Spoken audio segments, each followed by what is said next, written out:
radio for the masses. Headline edition, July 8, 1947. The Army Air Forces has announced that a flying disc has been found and is now in the possession of the Army. If the game is rigged, change the game. Game changer.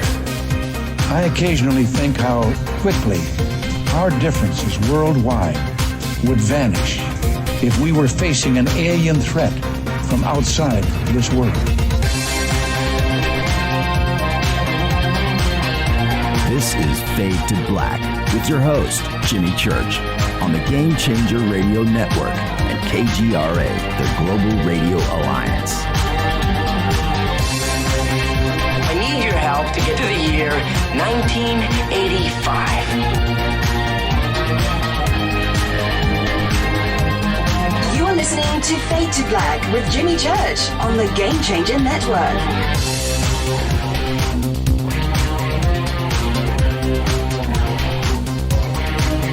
Good evening, Fade to Black.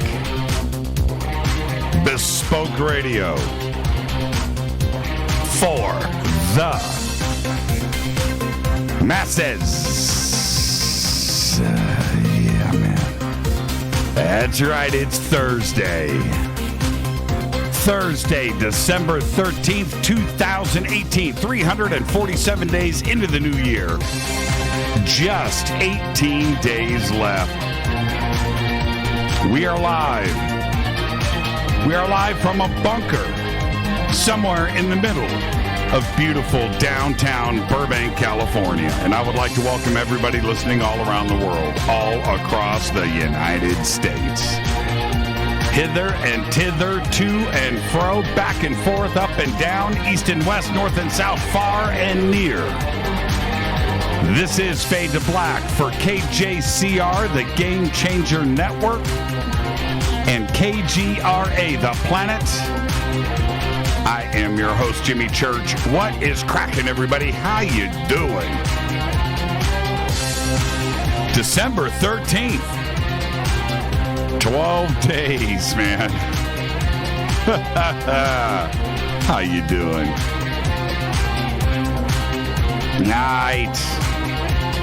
Tonight, it's Thursday. Tonight is another Fader Night with Teresa Generis and Divine Frequencey on the airwaves at the bottom of the hour, followed by open lines all night long. Now, the call-in numbers are 323-825-5045 or 323-275-9695 or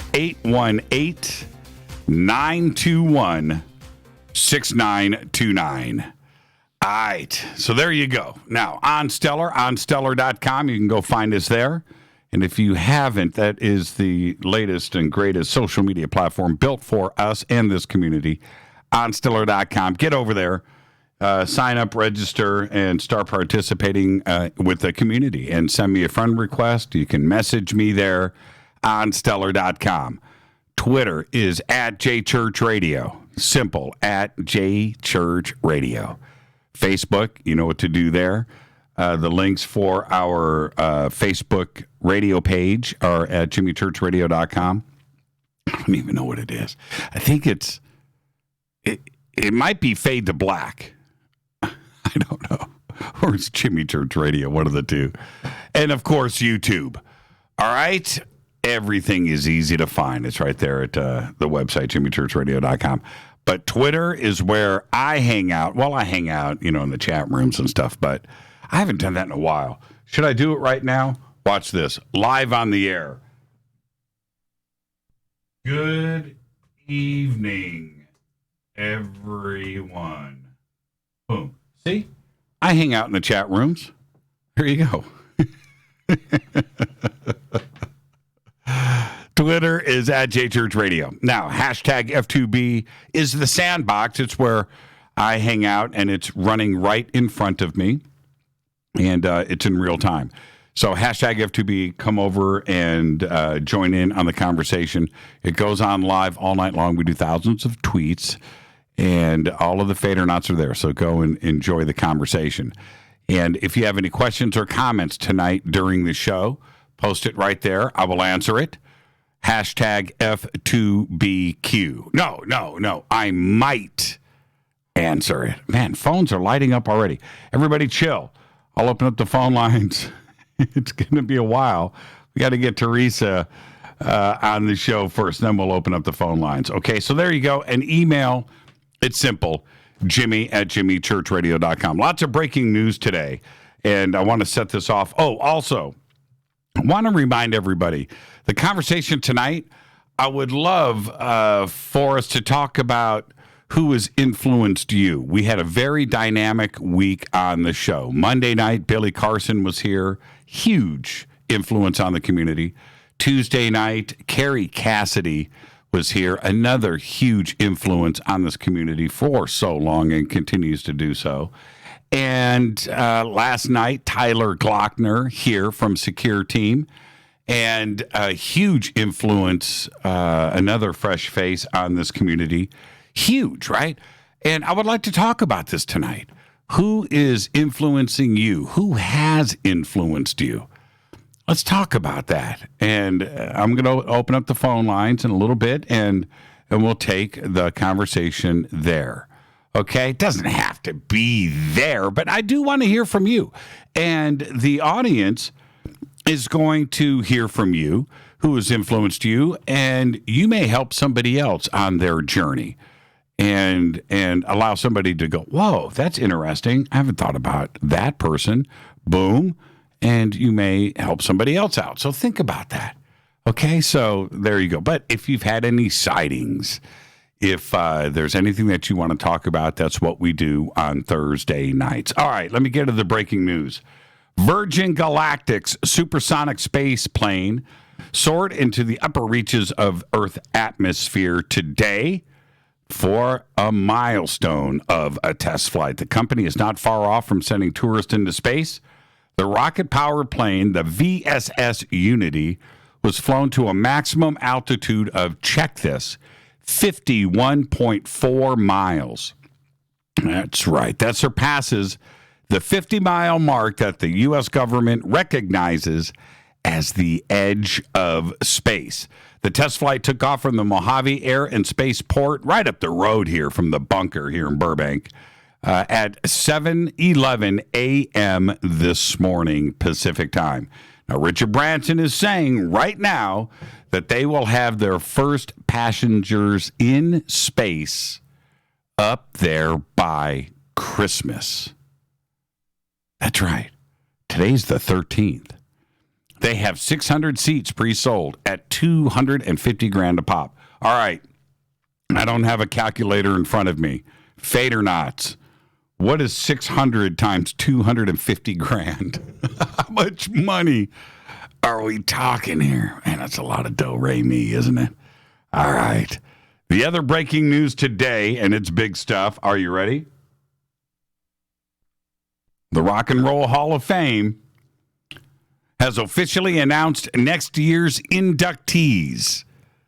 Radiohead, Janet Jackson, Stevie Nicks, Def Leppard, The Cure, Roxy Music, and the Zombies. They will all join the class of 2019. Incredible. That's a pretty good Radiohead, right? Right? Are you with me on this? Janet Jackson, I can see it. Stevie Nicks, of course, right? Def Leppard, wow. I'd never heard of Def Leppard, and I watched them open for Ozzy Osbourne, Blizzard of Oz, at the Circle Theater in Indianapolis, and I am going to say that was my senior year in high school. So that was right around 1980. And everybody in Def Leppard at that time was like 17 years old. I don't even know how they got work permits in the United States, but I'm joking. They were 18. But, and I thought, wow, all right, this band is pretty solid. And I just thought to myself, because I was like 16, this is before MTV, and I'm looking at the stage, I'm like, they look younger than me. They were so good. Def Leppard. And they made it. Rock and Roll Hall of Fame. So cool. The Cure, absolutely. Roxy Music. I see it all. And the Zombies, going back to if you think about it, right? She's not there. What year was that? And I wonder who's still alive from the Zombies, because that was 60, I don't know, 66, 67, 68? The Zombies, 2019 Rock and Roll Hall of Fame inductees. Okay, let's see here. 1,500,000. That's it? No, that can't be. That's 6. I said 600. Scott, no, 1,500,000,000 maybe. So 1 billion, that's 6. I said 600. 600 times 2 feet. Yeah, there you go. 1,500,000,000. Now you're on target. All right. Let's see where I'm at. Over the weekend, Irene O'Shea. Listen to this. This is incredible. Over the weekend, Irene O'Shea celebrated her 102nd birthday. And she did it by going skydiving. And it's been a yearly tradition since she turned 100. This is her 3rd year. This year, however, was pretty special because O'Shea became the oldest skydiver ever in the world. She plunged over 14,000 feet. And she made the dive on Sunday, this past Sunday, over in Australia with her instructor, Jed Smith, the same instructor who she previously jumped with 14,000 feet. Now, I've said it a million times. There's probably 2 things, maybe 3, that I will never do, ever. Bungee jump ain't going to happen. Skydiving, it just ain't going to happen. And probably hang gliding. I think hang gliding is right up there. Now, ultralight, I've done ultralight flying, but you got a motor on the back and you can glide to the earth, right? But hang gliding, that's a whole nother situation. But she did it 14,000 feet, man, at the age of 102. That just rocks. Now, I want to remind everybody, Wednesday, December 26th, it is coming up. Rita will get this up in Twitter as I say it. Wednesday, December 26th, Fade to Black is having our annual holiday/Christmas party at the world-famous, wait for it, Rainbow Bar and Grill on the Sunset Strip right here in Hollywood, California. So start making your plans now. Circle the date. Come and celebrate with us. All right, the Rainbow Bar and Grill. We're going to put the links up in Twitter. Head over to our Facebook event page and do us a solid and let us know if you're going to be attending, okay? And if you can't do that, or if you're not on Facebook, shoot me an email with your name and how many you're going to bring with you to jimmy@jimmychurchradio.com. Okay, everybody knows where the Rainbow is. If you need directions, I'll send you that. And it's the directions are also up on our Facebook events page. Okay? But there you go. Seriously, Fade to Black is invading Hollywood. And then right after that, February, come join us for the 2019 Conscious Life Expo right here, also in Los Angeles at the LAX Hilton. This year we are celebrating the 50th anniversary of Chariots of the Gods with Eric Von Daniken. And on Friday night, I will be hosting the panel with Eric, Linda Moulton Howe, Jason Martell, Billy Carson, and David Wilcock. All right? This year, you've got George Norrie, Nassim Haramein, Robert Schock, Danny Brinkley, Grant Cameron, Julia Mossbridge, and our very own Teresa Generis, and 50 other speakers will be presenting at the 2019 Conscious Life Expo. Click on their banner for tickets and a full conference schedule over at jimmychurchradio.com. Mountain biking, I don't get the tweet. Mountain biking. I don't get it. Bitcoin, I have been talking about this. Now, Bitcoin seems to have settled in, and it's shocking to around 3,300 ducks. Yeah, hasn't kicked up. It's trading just below that right now before the show. It's at around 3,250. Absolutely incredible. Now, also, all this week I have been talking about Hoffman's Optics. And this, look at this. This is amazing. That is the Orion from Hoffman's Optics. It records digital night vision, fits in the palm of your hand, and USB records, tripod mount, little SD micro card slides in there, and you can record whatever you like. Hopefully, your very own green chrome balls. You can go and get one right now. They are on sale, $200 off for just $600. $600, you can have your very own night vision. How cool is it? Look at that. Isn't that incredible? Tripod mount, rechargeable battery pack. That's the way to go right there. The Orion, Hoffman's Optics, hoffmansoptics.com. The links are over at jimmychurchradio.com. I'm going to say this really quick. I don't know who posted it earlier, but, where is it? Here it is right here. This, you know what? Yeah, I guess there isn't any bad language in it, is there? I'm going to retweet this right now just for you guys. I'm not going to say anything. Let's see who retweets it. There you go. And I'm just going to put "this is cool" so you know it. This is cool. Now, and what is so great about this is because it's all about Canada. That's all I'm going to say. Yeah, it's up in Twitter right now. This is cool. All right. Tonight, Teresa Generis is here. It is Thursday night. It is Fader night. Open lines all night long. We've had an amazing week here on the show. And this weekend, I'm off, right? No coast to coast. I am with Rita taking the rest of the weekends off till after the first of the year. We've got lots to do. Rita, can I tell everybody where we're going to spend New Year's? I'll do it at the bottom of the hour if you want. You can text me now, but I'll announce that too as well. So we've got a lot of stuff planned throughout the end of the year. Now, all right, this is where I'm going as I look at the clock. Who runs the world? You ever think about that? Who runs the world? Who runs the world? And I remember asking this question years ago, and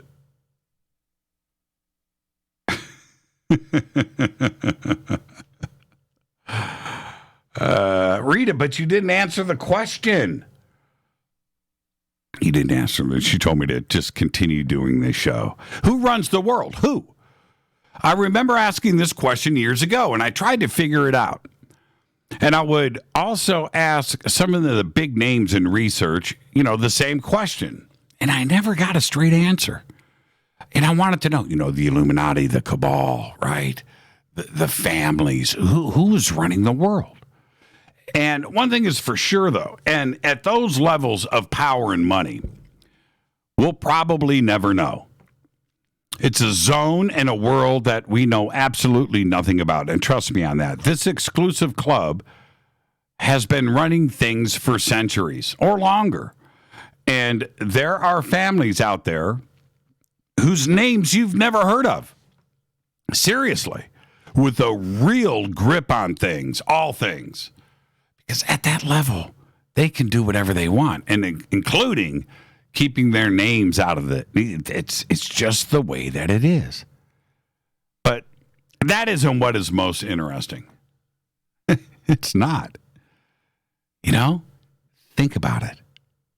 What is most interesting is the conversations that I've had with some of the big names in ufology and about, many years ago, everyone tried to give me their spin on things in ufology. Who to watch out for, how to be careful, the alliances that are in play. Yeah. and it shocked me. Sort of. In the beginning, how do I say this? In the beginning, it was fun. And today it is still fun. And you know why? I ignored what everyone had to say. And what I mean by that is, I just don't care. I don't care. I listened, of course, but I'm trying to get the words out right now. What I learned from all of those conversations is that nothing is what it seems to be. I did get one piece of advice that I seriously took in, and it was this. It's like, Jimmy, no matter what, do your thing. Stay on course. Don't react. Don't post. Don't say things in public. Try not to read stuff from those who are critics. Don't allow anything negative to change you. Just do your thing.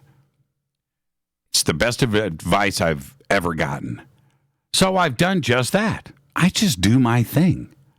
These little clicks in ufology and these forces that are out there pulling you one way or the other, I just have chosen to ignore them. The goal of Fade to Black from the very beginning has been very, very simple. I have on guests that I want to talk to, and that's it. That's it. Nothing more. Can't be any more simple. That's why in 1 week or in 1 month, you'll hear so many different takes on things. And yeah, sure, it's easy to say, well, I just leave it up to the audience to decide. But, okay, I get that. But it's also me that's trying to figure this stuff out too. Right? I hear the same stuff that you do. And it conflicts and it's all different, and that's what makes it great. They're just conversations. You're walking around at a party, you talk to this person, you walk over here and you talk to that person. Now you got two different things going on, but that's what you do. It doesn't make anybody wrong or anybody right or less wrong or less right. It's not even the case. And that's what goes on here. It's been a wild ride. And I'm sure that everybody understands that by now because you've done the wild ride with me. But still today, I get the phone calls.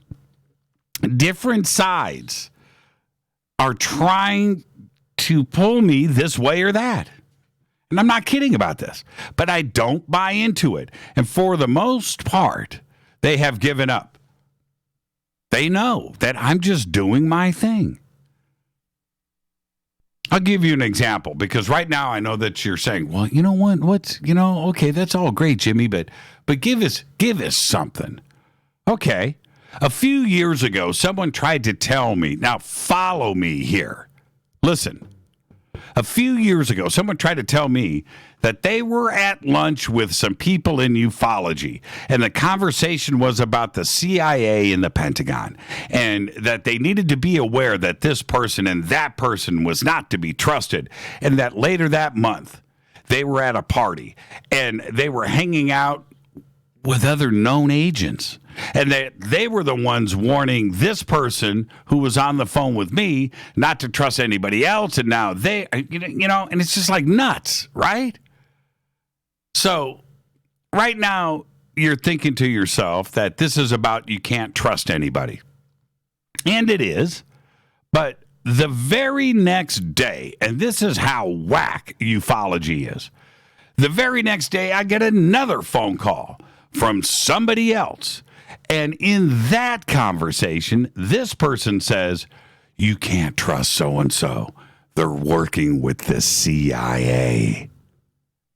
And the so-and-so who this person was talking about was on the phone with me the day before. It's just like, oh, man. I guess everybody is involved in the CIA then, right? And what it shows me is that, is the CIA really involved with any of this? Probably not. Maybe. But according to these two phone calls, Everybody at the top of ufology is tied to or involved with the CIA. And it seems that everyone has a game they're trying to play with those 3 letters. Except me. One day, seriously, one day I'm going to write it all down. I'm just going to write it all down. And after I die, it'll just get published. I'm serious, man. I'm serious. Remember the other day when I was talking about ufology and comparing it to the NFL? Think about it, right? I'm just going to continue to do my thing, and I'm going to watch the season play out year after year. But one thing I'll know that it's just never going to change. I'm going to continue to bring on the guests that I find interesting. We'll have a conversation, and you'll enjoy another show. And then you know what's going to happen. You know it. The next day, I'm going to get a phone call saying that the guest that I had on the day before is working with the CIA. Cool, right? I always wanted to be James Bond or that Jack dude, Jack Ryan, that Jack Ryan guy. Always wanted to be them. I still watch all the movies, right? I'm just wondering when I'm going to start seeing the paychecks, because right now, if I believe everyone that has called me about this stuff over the years, they owe me, and they owe me lots and lots of money. They do. And I wonder if, seriously, if I get a check from the CIA, do I get like a W-9? Right? A W-10, a W-2? And what does it say on it? Right? Think about that for a second. Seriously. It's all hilarious. And I've watched, and it continues now, everybody playing things against each other. And it's just like, and there are a few that run clean. There are. But just about anybody that you can think of or name, I've had a fight with, and it just about somebody else, and warning me off of this person, and then that, and it just, and then I'll go and hang out, and I'll see the 2 of them talking to each other, knowing that over the last month, both of them called me and warned me about the other or about somebody else, and it's hilarious. So that's why I just do my thing. And that's why I will have on any guest that I damn well please. I don't care what anybody says. If I think they're interesting, I'm going to have a conversation, and I won't be influenced. That's why this is Fade to Black. That's why you are FADERNIGHT. That's why it's Thursday night. It's FADERNIGHT. We're going to have a great time, and we always do. Open lines all night long. And when I come back after this short break, it's Teresa Generis and Divine Frequency on the airwaves. I am your host, Jimmy Church, on the Game Changer Network and KGRA The Planet. This is Fade to Black. We'll be right back with Teresa Generis. Stay right there.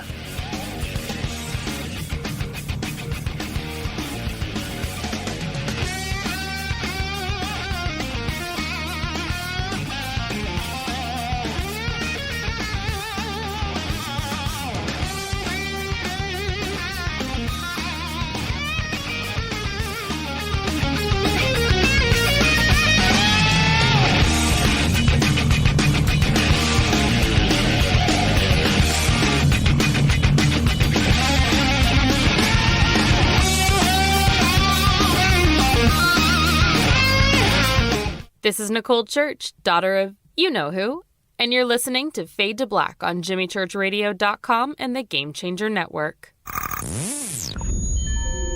You're listening to Jimmy Church, Fade to Black. Fade to Black will now pause for alien identification. The station that talks the net. KGRA Radio.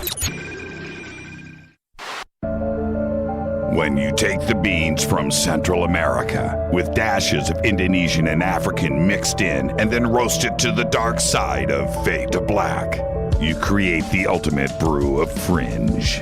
Introducing the Fade to Black blend from River Moon Coffee. Yes, River Moon's darkest customized roast was created for the love of Fade to Black. The alchemy of masterful roasting and smoking the beans is in every sip of this full-bodied dark Java. I need my coffee dark, deep, with distinct bittersweet chocolate highlights, just like the bunker. Leaning further into the darkness of the roast is Fade to Black blend from River Moon Coffee. Just click on the banner at jimmychurchradio.com and use the promo code F2BBLEND for 15% off of your order today. Go Beckley Teppy. This is Jimmy Church of Fade to Black, and you can get our podcast for just $2 per month. All you have to do is click on the podcast banner over at jimmychurchradio.com.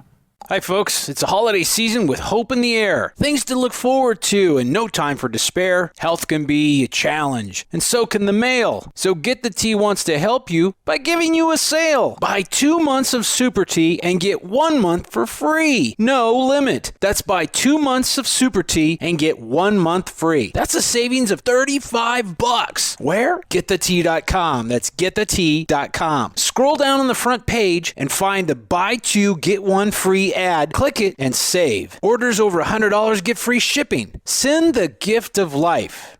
Change tea at getthetea.com. We have many non-GMO organic supplements just waiting for you. This holiday season, enjoy health and Thanksgiving with getthetea.com. Want to call us? 928-308-0408. That's 928-308-0408. Getthetea.com is a proud sponsor of Doing What's Right. That's getthetea.com.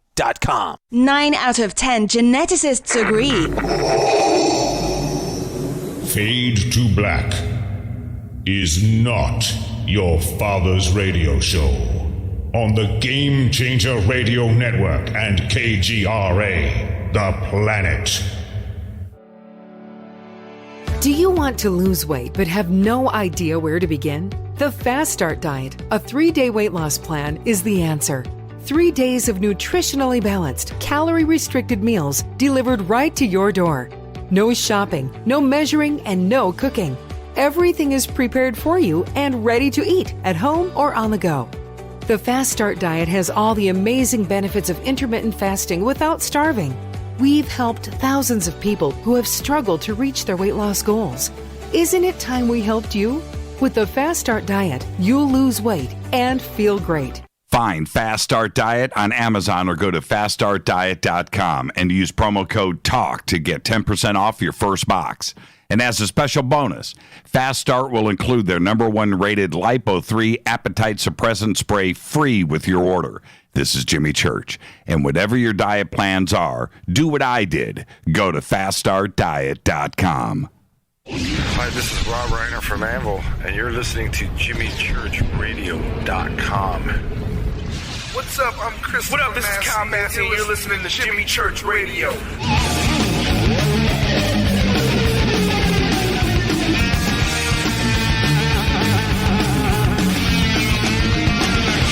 All right, Fade to Black.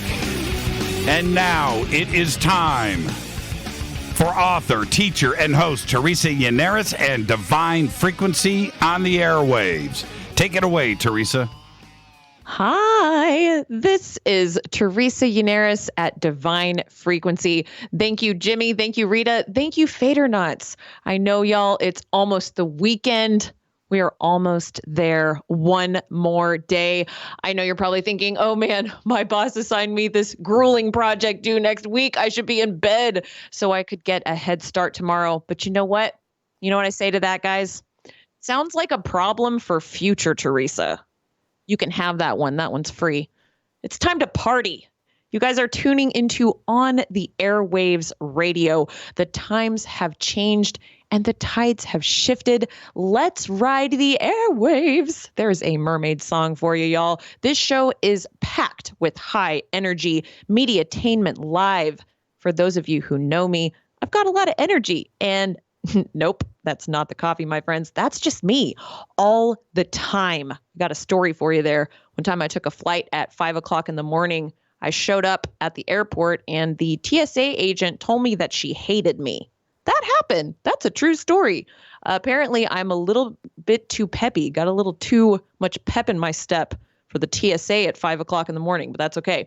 We are diving deep into the realms of the world today. I don't know where y'all are listening from tonight. Maybe you're taking a bath. Maybe you're by a nice fire because it's cold outside, or maybe you're on your computer watching Jimmy chill by the bunker cam. I don't know, but we are exploring the farthest reaches of the unknown.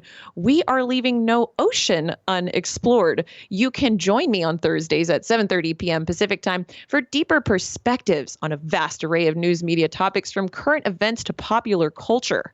If you want to join the conversation as we are flowing in the ether, go to Twitter and live tweet with Divine Frequency using the hashtag Airwaves. Today is Thursday, December 13th, 2018. All right, let's dive right in. Hashtag mermaid life. I want to open up with a story. I was at the grocery store yesterday, and there was a woman behind me in line who had the most beautiful wedding ring on, and I'm very social, so of course I had to let her know that I liked her shiny thing. Hashtag mermaid life again, right? And then I saw her nails, and her nails were really pretty, and they had gems on them. And I commented on her nails, and she said, you know what? I've been going to the same nail salon now for a few years, and the girl who she would get her nails done by, she went to the same woman for a long time. And I think this girl was 24, she said, and she was so talented. And this woman kept telling her about how talented she was as a nail artist. And so she helped her actually start her own business. She said that she made some phone calls in the community and got her hooked up with some people so that she could get her own studio. And I was having this conversation with her and the cashier, and we were all women talking about how cool it was to see other community women helping other community women. And, you know, it's not just about women helping women, it's about people helping people. And I thought it was incredible that this woman was taking the time out of her day to really work with this younger person that was probably 15, 20 years her junior to help establish her in the community. And it really just pulled on my heartstrings. It made me so excited to be a part of my community here in Texas, to see how people are really trying to help the younger generations gain clarity. And so it made me think about the concept of clarity. What is clarity? Clarity is the quality of coherence. It's the sharpness of image or sound. And I started asking myself, well, where does clarity come from? You know, when you're younger and you're trying to figure out what you want to do with your life, you've got a ways to go, right? And then when you're older, you look back on some of your experiences and you can ask yourself, well, what have I gone through that helped me gain clarity? So I actually threw this question out on social media, and I got a whole lot of responses.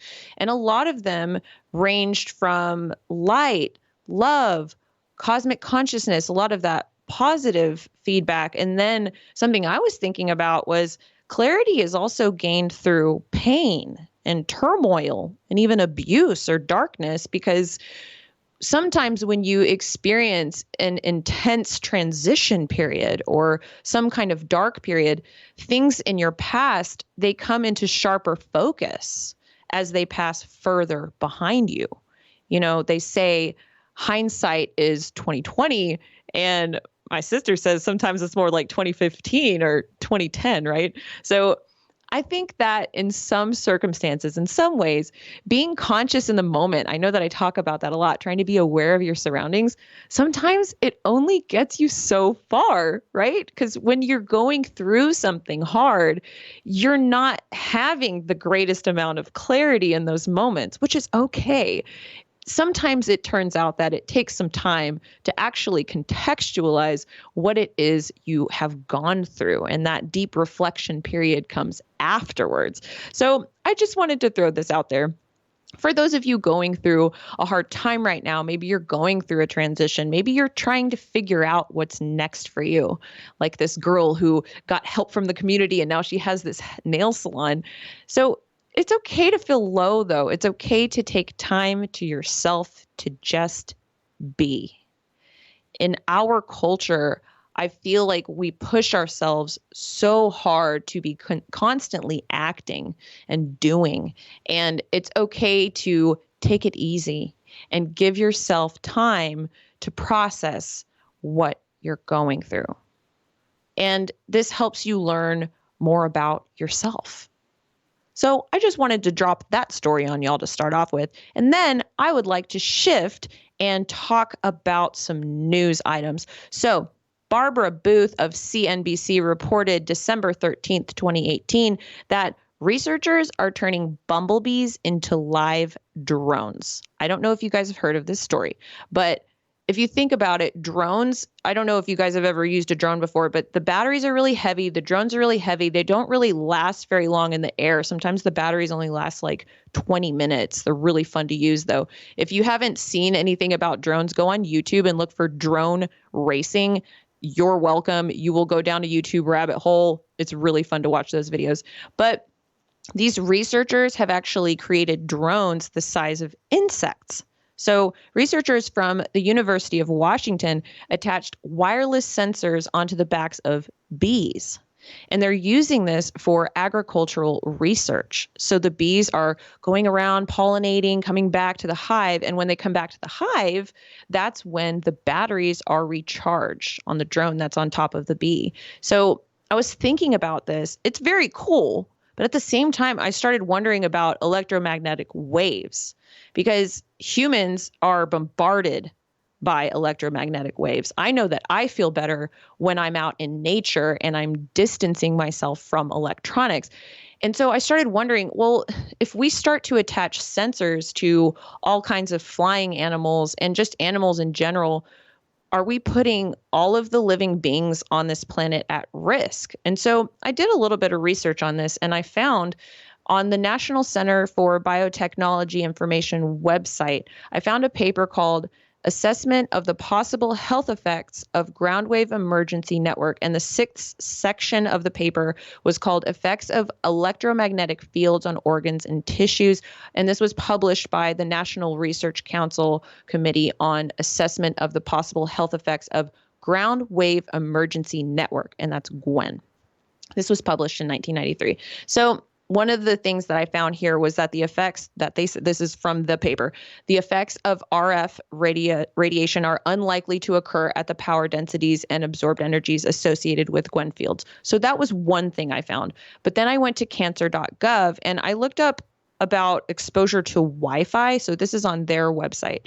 So this says, in view of the widespread use of Wi-Fi in schools, the UK Health Protection Agency has conducted the largest and most comprehensive measurement studies to assess exposures of children to radio frequency electromagnetic fields from wireless computer networks.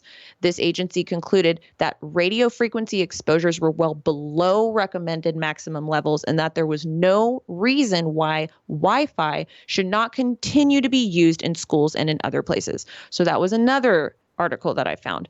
But then I found a paper published in the American Journal of Epidemiology entitled Residential Exposure to Magnetic Fields and Risk of Canine Lymphoma, authored by John S. Reif, among others. And it discussed residential exposure to magnetic fields and the effects on dogs, which I thought was really interesting. So one thing that I found in this study, this is a quote, information regarding the dog's activity patterns, residence history, and exposure to potential confounders was obtained by telephone interview. And that made me laugh out loud because I was thinking about dogs being interviewed on the phone. But from the abstract, they indeed presented a correlation between the levels of magnetic fields and the rates of diagnosis of lymphoma in dogs. So this was just base level research that I pulled out. I could go on, but I'm just providing a base level of research here. This is obviously a huge conversation. But either way, I know how I feel when I'm around electronic devices. And it's something to consider when we're pushing for research. Is this a slippery slope? Or is there really nothing to worry about? Either way, let's, like I say in these situations, remain vigilant. This is a developing story. Okay, so next, I want to talk about abalone shells. Tara Dugan of San Francisco Chronicle reported on December 13th, 2018, that the California abalone season is sunk until 2021 to give the stressed population time to rebuild. So the California Fish and Game Commission, it's closing down the diving sport of abalone shells for 2 years. And as some of y'all know, in this spiritual community, I see a lot of people with their abalone shells. It's commonly used for smudging or cleansing a space with incense or burning woods or herbs. And now people in California might have to take a step back on the abalone shells. I think this is really interesting. I'd actually love to hear from people who live in California. That sounds very interesting. I would love to learn about the sport of diving for abalone shells. That sounds just so much fun. My mermaid self really likes to think about that. So I wanted to kind of pivot. Last week, we were talking about the new moon. So how's everyone's clearing out going? We were talking about letting go in order to open the space up for something new. And if it's all cluttered, the universe can't put anything into a space that doesn't exist. So speaking of letting things go, guys, I have to tell you something. My favorite band, Grimes, they just released a new song on November 29th, 2018 called We Appreciate Power. And I was so disappointed because the song is all about AI overlords and giving up free will. And man, it just really upset me because this is my favorite band. I'm like, why'd you have to go this way? So I actually wanted to read you guys some of the lyrics of this song because it's bad, you guys. So in this song, she says, "What will it take to make you capitulate? I'll evade the human race, putting makeup on my face. Simulation, give me something good. God's creation, so misunderstood. Pray to the divinity, the keeper of the key. One day, everyone will believe." So she's talking about AI here. She says, AI will reward us when it rains. Pledge allegiance to the world's most powerful computer. And then asks, what will it take to make you capitulate? And she says, you're not even alive if you're not backed up on a drive. And the song ends with her saying, submit, submit, submit. And I'm like, really?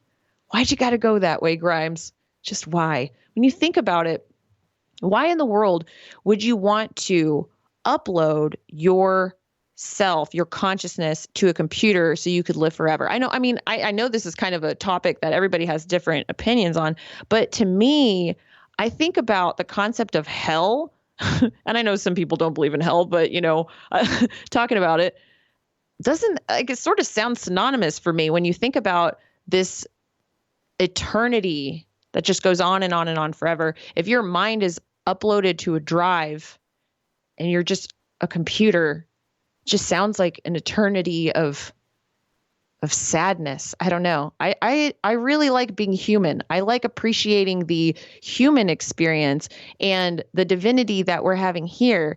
And I think there's also a level of appreciation that we have in every moment because we know one day it's going to end. I don't know. Maybe that's kind of a morbid thought, but it does make you appreciate the time that you have now. And I also think that when our time on this planet is over, there's still more to come.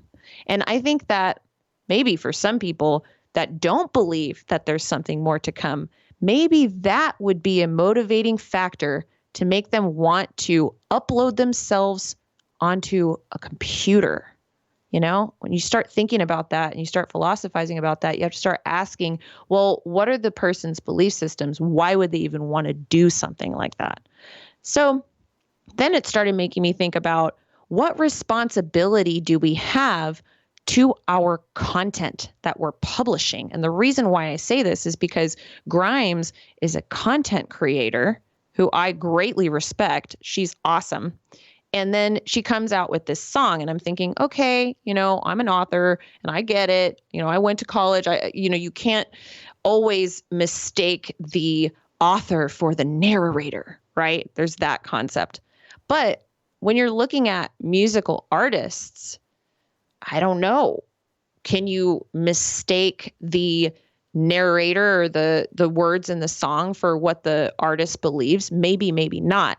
But I think there's a level of the information that you're disseminating through music that now goes directly into the subconscious minds of potentially millions of people, depending on how famous you are. So you really have to be careful with the messages that you're seeding into the media. And I want to say thank you guys so much for listening today. I actually wanted to bring Jimmy on because I wanted to ask him a question. Jimmy, are you there? Yep, I am here. So I'm not sure if you were just listening, but I was just talking about this song by Grimes on AI, and I wanted to know your perspective on this concept of content creators, and are they responsible to the content? Like, how responsible are they to the content that they're disseminating? Well, I was listening, and they were posting Jimmy's in deep thought, okay, because they were watching me, and I was listening to what you were saying, and before I get to that point, the other about submitting to AI and your comments about immortality, right? Well, and I've talked about this concept a lot, and I've thrown this out to so many different minds out there. Would you do it? Would you do it? And I go back and I think about the movie Tron, where you're downloaded onto a chip. In the original movie, the remake was okay too as well. But in the original movie, and the concept of that, now you have no dying cells, right? You are literally just electricity, and your mind is there, and it's you and your memories and everything else, and you are there. And what it starts to get really complex, right? When you start to think about the philosophy side of this. Then there is the flip side. Now you have the opportunity and access to learn like forever. You would have the freedom to learn and become this entity of knowledge, right? Now let's back off of that for a second. When you are living through life, and certainly somebody that may be even successful and that is smart and that is running a corporation, and you are at your end of days and you've maybe answered some of the questions about life and you've got all of this knowledge, you're not necessarily ready to pull the plug. And for somebody like them to continue life's journey and continue to acquire knowledge and share your knowledge, that some aren't ready for that. And maybe the continuation of life and what happens after you leave this version of yourself, that is there, but for them it may not be. And so if they could continue and upload themselves onto a hard drive and preserve what they have learned and continue to acquire knowledge and share that and make decisions, right? It just kind of seems like lack of trust in the natural order to me. Well, it's a total break in the natural order of things. Nature has definitely made sure that she has got this thing figured out. Okay, there's no doubt about that. And we could bring in all kinds of, again, philosophical issues here, like GMOs or DNA or CRISPR and changing and altering our children. Should we be doing these kinds of things? Well, okay, I understand. It's a very complex situation. But the one thing that we cannot stop is we can't stop Silicon Valley, and we can't stop DARPA or Sandia National Labs or any Can't of we these. though? They are in pursuit of connecting our brains to computers. That's it. That's the number one thing that they are working on right now. And they're not going to stop. But there should be balance, voices of reason on both sides, and it should be a conversation, I think. Sure. And so do we have the mortality police, right? Where you cannot live forever. And if you do, if we do pursue this, now we have to implement some kind of law something to come in place to control this technology and who gets to live forever and who doesn't. And can you imagine somebody running for political office that is living on a USB drive? Right? Oh my goodness. Right? Yeah, and that's why it's so important, I think, to have someone like Grimes who's disseminating this kind of content, having these conversations, don't you think? Yeah, absolutely. Absolutely. And the power of that, the very idea of somebody like Grimes or anybody else that has a very strong influence on our youth, and to suggest these things, it's a power. It's a real power, and to cause people to sit back and go, wow, maybe we should submit to the AI because so and so says so. That's a lot of power to be wielding. Absolutely. And who does Grimes consult with? Does Grimes sit down with, somebody from Tibet, to discuss the implications of these kinds of statements and conversations? It's a great question, Jimmy. I don't know. And should we? Or are we interfering with free will at that point? Right. And freedom of speech, for that matter, free will and the basic fabric of what we hold dear, like freedom of speech. Yeah, there's freedom of speech, and then there's a responsibility to the speech, I think. See what you're doing right now? You have the freedom of speech to speak up and voice your opinion about Grimes. That's right. Okay? All right? That's an equal thing, right? Yep. So if we interfere with that, then you have to be interfered with too. It can't be one way, right? I think what I meant by, absolutely. I think what I meant by responsibility is that each of us, we have a responsibility to our voice, and we need to make sure that we're vetting our information and making sure that we're being thoughtful about what it is that we want to disseminate, because there is power in a voice, and it goes into people's minds, and then they're able to ascertain what wisdom they want to gain from that. And so I think when it comes to musicians, really, really popular musicians that have millions of people in their reach, it's really important. And not just on that side, I agree with you. It's important on all sides for everyone. But it's an interesting concept to take somebody like Grimes and consider the implications of a song like this. Yeah, and and especially when it comes to AI, I think that we are all concerned. And when I hear the developers that are working on different AI programs, and I listen to a lot of them, argue on both sides of the fence. One is saying, "Oh man, it's so simple; it's not that complex," and we are, hundreds of years away from even coming close to the human brain, and we may never achieve it.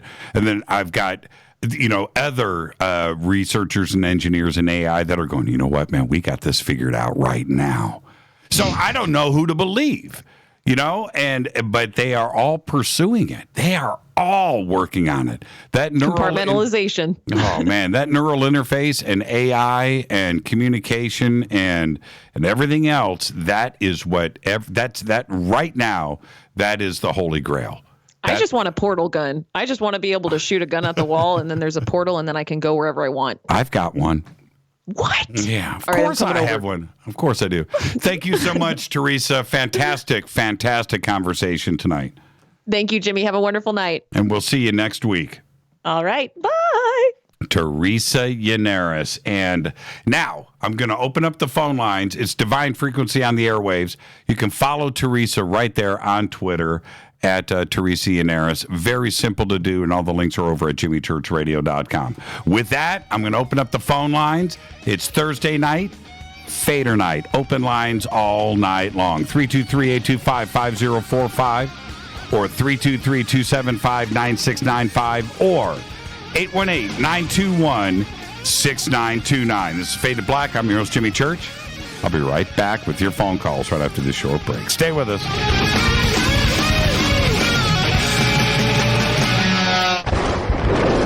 This is Fade to Black with Jimmy Church on the Game Changer Radio Network. and KGRA, the Global Radio Alliance.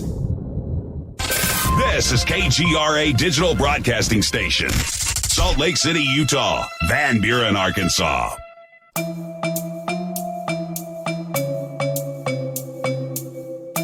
Come join us for the 2019 Conscious Life Expo in Los Angeles at the LAX Hilton. This year, we are celebrating the 50th anniversary of Chariots of the Gods with Eric Von Daniken, and I'll be hosting the panel with Eric, Linda Moulton Howe, Jason Martell, Billy Carson, and David Wilcock. Join George Norrie, Nassim Haramain, Robert Schock, Daniel Brinkley, Grant Cameron, Julia Mossbridge, Teresa Generis, and another 50 speakers who will be presenting at the 2019 Conscious Life Expo. Just go to ConsciousLifeExpo.com for tickets and a full conference schedule, or click on the CLE banner at JimmyChurchRadio.com.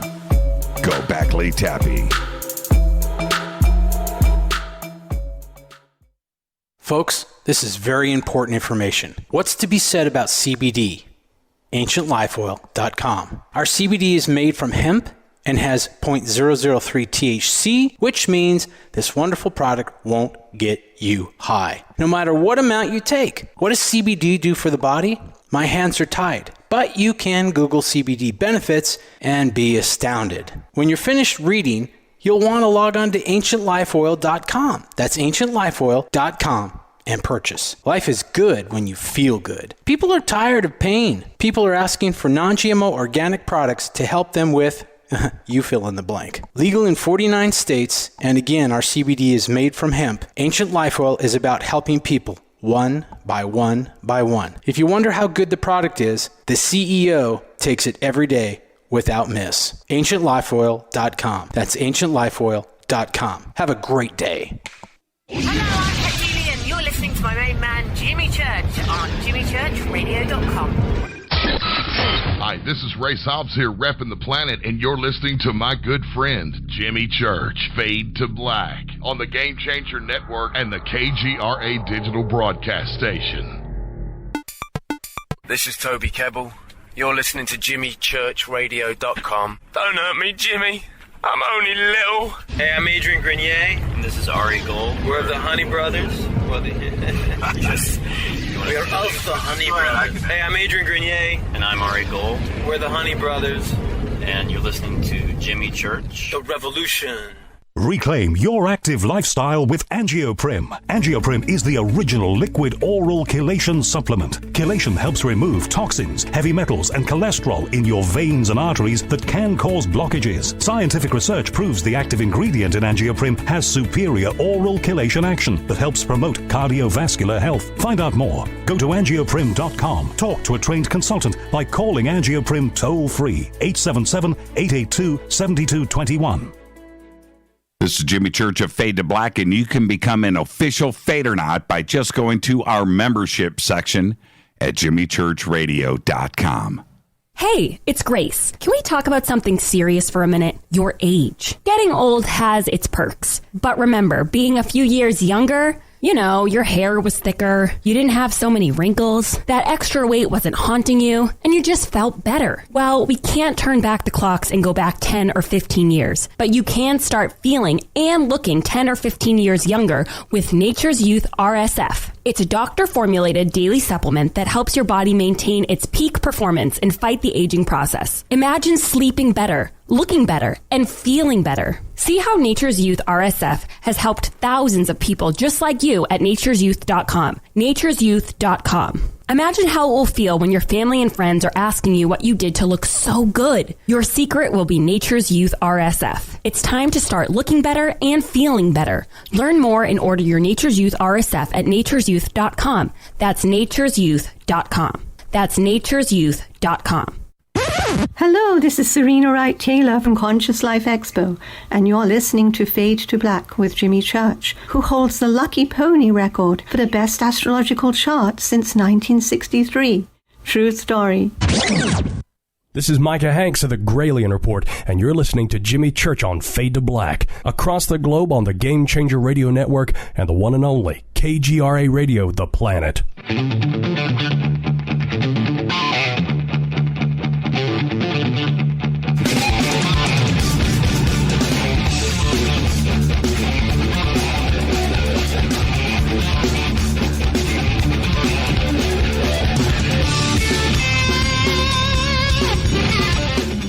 right, let's do this. Thursday night, Fader night, open lines all night long. Favorite night of the week.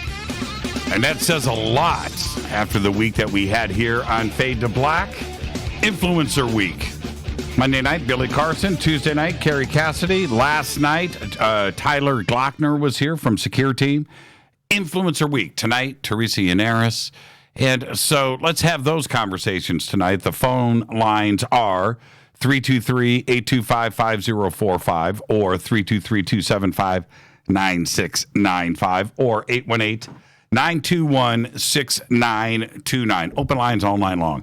Man, I love the AI conversation going on, too, as well. Downloading to a USB drive. I was just looking at Mark Toronto's post. What if this was dropped?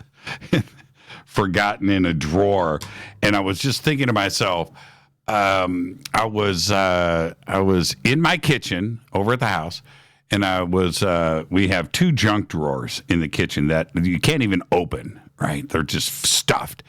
And I'm going through just and I found like 10 USB drives. It's so funny. You're always looking for an extra one, right? And I just thought to myself, I wonder what's on these. Well, maybe my old Bitcoin, right? So there you go. All right, let's go to San Francisco. You're up first on Fader Night. Who's calling?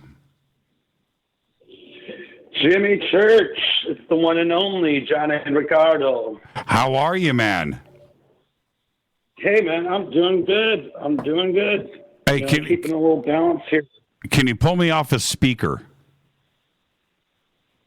I'm actually using my headphones. Okay, all right then. Then we will continue on, Johnny. What's on your mind tonight? Oh, well, I want to be on topic, man. Especially, did I or did I not see you smile about my tweet of synchronicity? Of course I did. But I caught that because, I got to say, number 5 on my list would definitely be, the show Sherlock. Oh, that was a good show. As being, yeah. I mean, if anything, it really made me, realize a lot of things about myself, especially with Mind Palace, right? Right. Because I've been able to do that, naturally myself since I was a little kid. Think through things in 3D. Yeah, like Nikola Tesla, in a sense. Yeah, and the first... complex... We watched the first 2 seasons. You know what we're watching right now, Johnny? In a weird way, kind of the same thing. We're watching Da Vinci's Demons. Have you watched that yet? Okay. I have not. You've got to check it out. It's really good. I've been laying easy on entertainment and more focusing on enlightening and informing myself on stuff. Yeah, all sorts of different topics. Always good to do. So what are you enlightening yourself on right now? All sorts of different books and different programming. I've been listening to the Forum Borealis channel on YouTube, Dark Journalist, and of course, Dolan. Right. Yeah, listening to his stuff. Book-wise, still tearing through Cooper. You're reading Pale Horse, Bill Cooper. Yeah, I'm reading it again. Right. I'm reading it again because I've been keeping tabs on Q. That's a different subject altogether, and I don't even want to touch on that just yet. But at least last night, he cleared the air on some things. Who, Q did? Q did? Q. Okay. Yeah, he had a Q&A last night, and somebody right out asked, is JFK Jr. alive? He said flat out, no. I have my thoughts on that. Oh, Johnny, JFK. On a side note, I'm going to address that right now. Okay. If he did fake his own death, do you think he would want to, like, come out and say, I'm alive? I mean, that man, you know, quite frankly, had matched Princess Diana and the amount of paparazzi that would chase them down. And we know how that ended for her.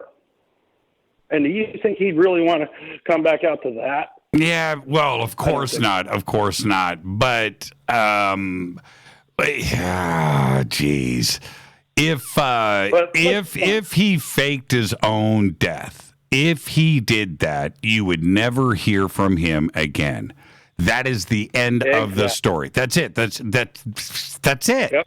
But he didn't. He didn't, and that's the end of. I mean, look, this is what I enjoy with stuff like that. And Johnny, thank you for the phone call. But this is what I enjoy with stuff like that. It's okay to let your imagination wander and just go, what if? You know, what if? What if? Mm-hmm. You know, and you can what if on anything and just go and think about it. All right, that's fun to do. JFK faked his own death. Okay, what if? What if Paul McCartney, right, and the Beatles and Paul McCartney is dead? You know, what if? You know, what if? Okay, all right, we can go down these roads. Okay, it's fun. All right, it's entertainment. It's okay, but that doesn't make any of it true. Some of it might be, and that's the other thing.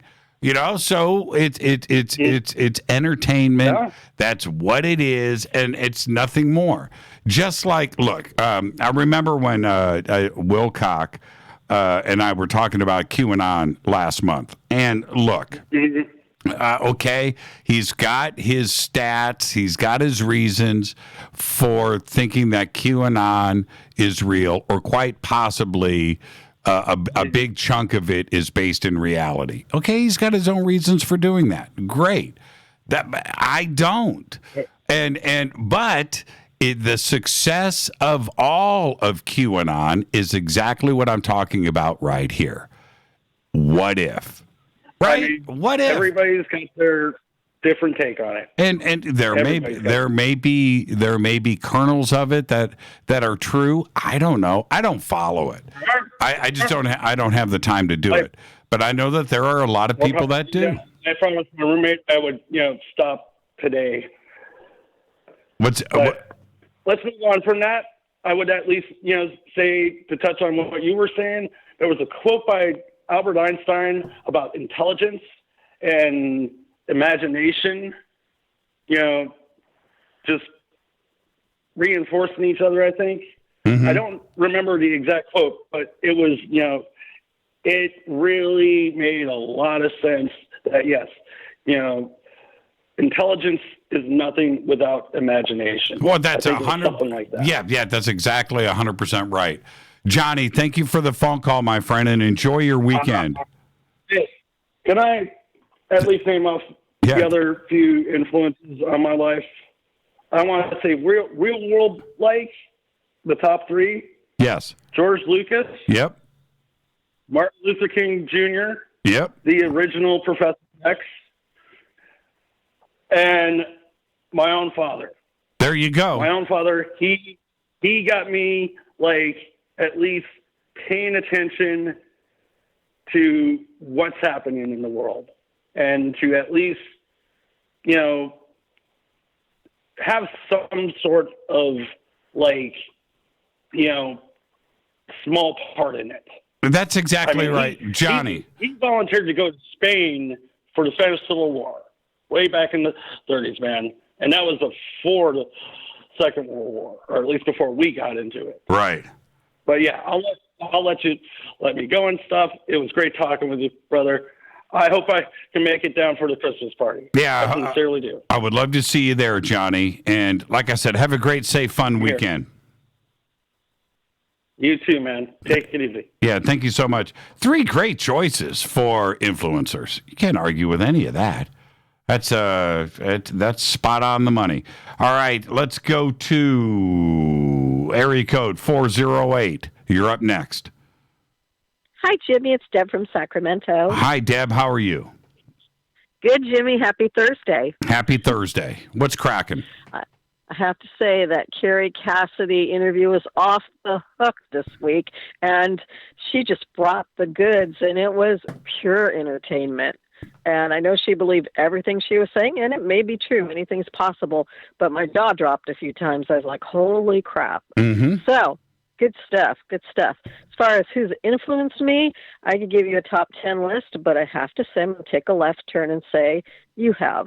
Because of the way that you run your show, the way that you treat people on a daily basis, you influence all the Fadernauts in such a positive way, and we really appreciate you.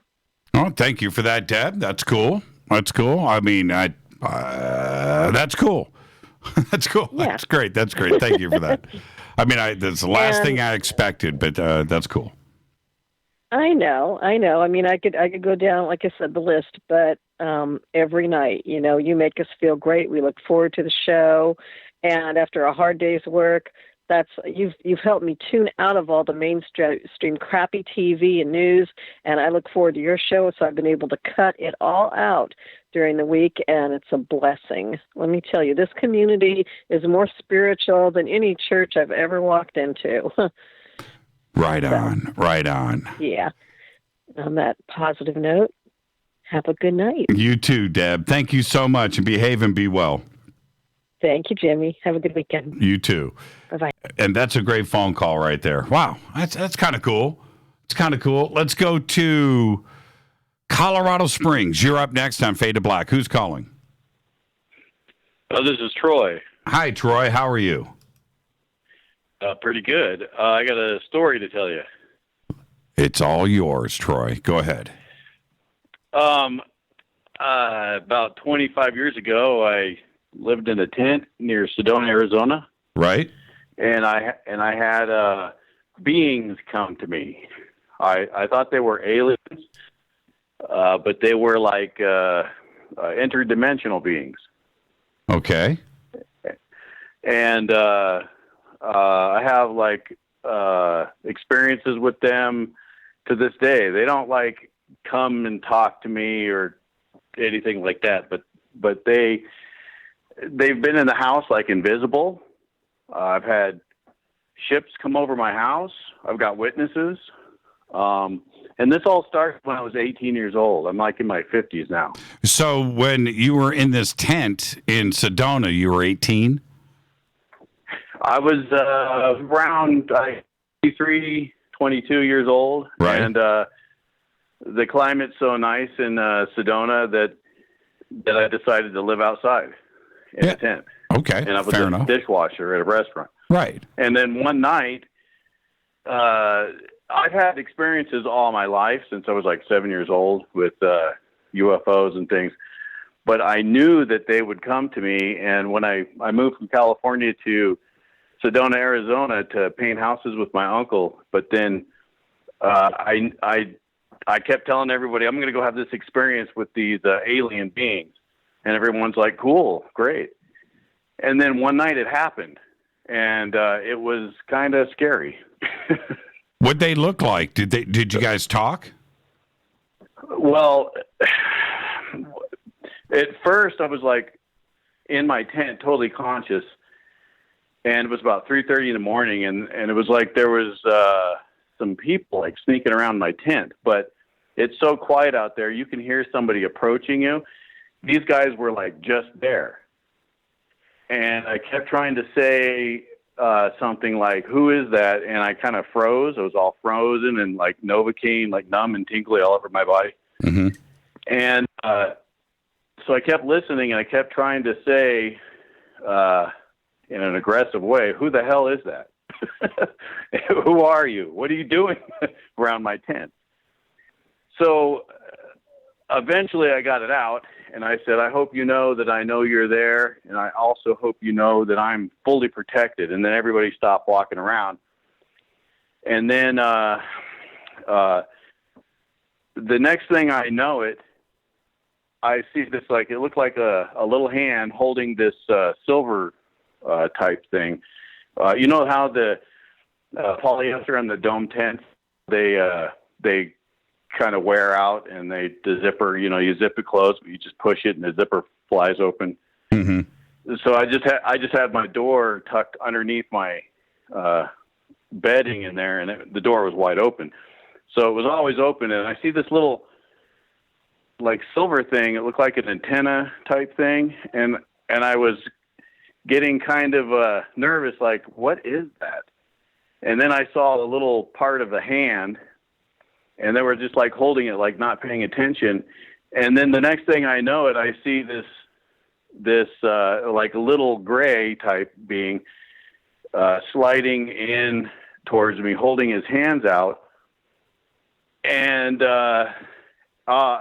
it freaked me out. Like I kept telling myself, that's not real, that's not real, that's not real.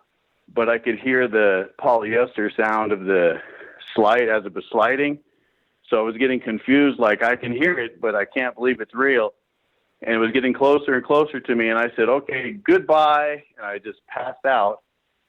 And I felt its cold hands on my neck and holding my head up. The next thing I know is I'm standing outside, leaning over next to my tent. And so when I was out there, I was like I was barefoot, and I'm feeling the cold sand on my feet and everything. And I was just kind of thinking, I'm out here alone by myself. And then I kept feeling like something was behind me.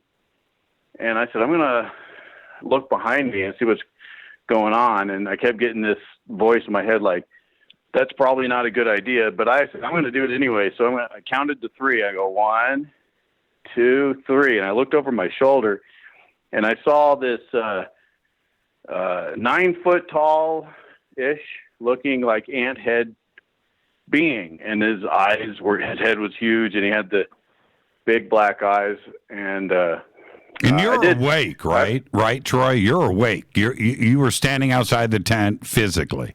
Yeah. Okay. Yeah, I was. I think I was sleeping, and then I woke up, standing up. Right. I got you. I was conscious. Right. I got you. Yeah. So I was totally conscious, and I looked at this thing, but I only looked at him for like half a second or less, because when I saw him, it was like a giant alien. I was like, holy, you know what? And so I went to throw up because I couldn't handle it. And then a little bit later, I woke up again with my feet feeling the cold sand, and then a little one, like this big, huge head, had this big, huge, like, beach ball head, and it was like about 2 feet.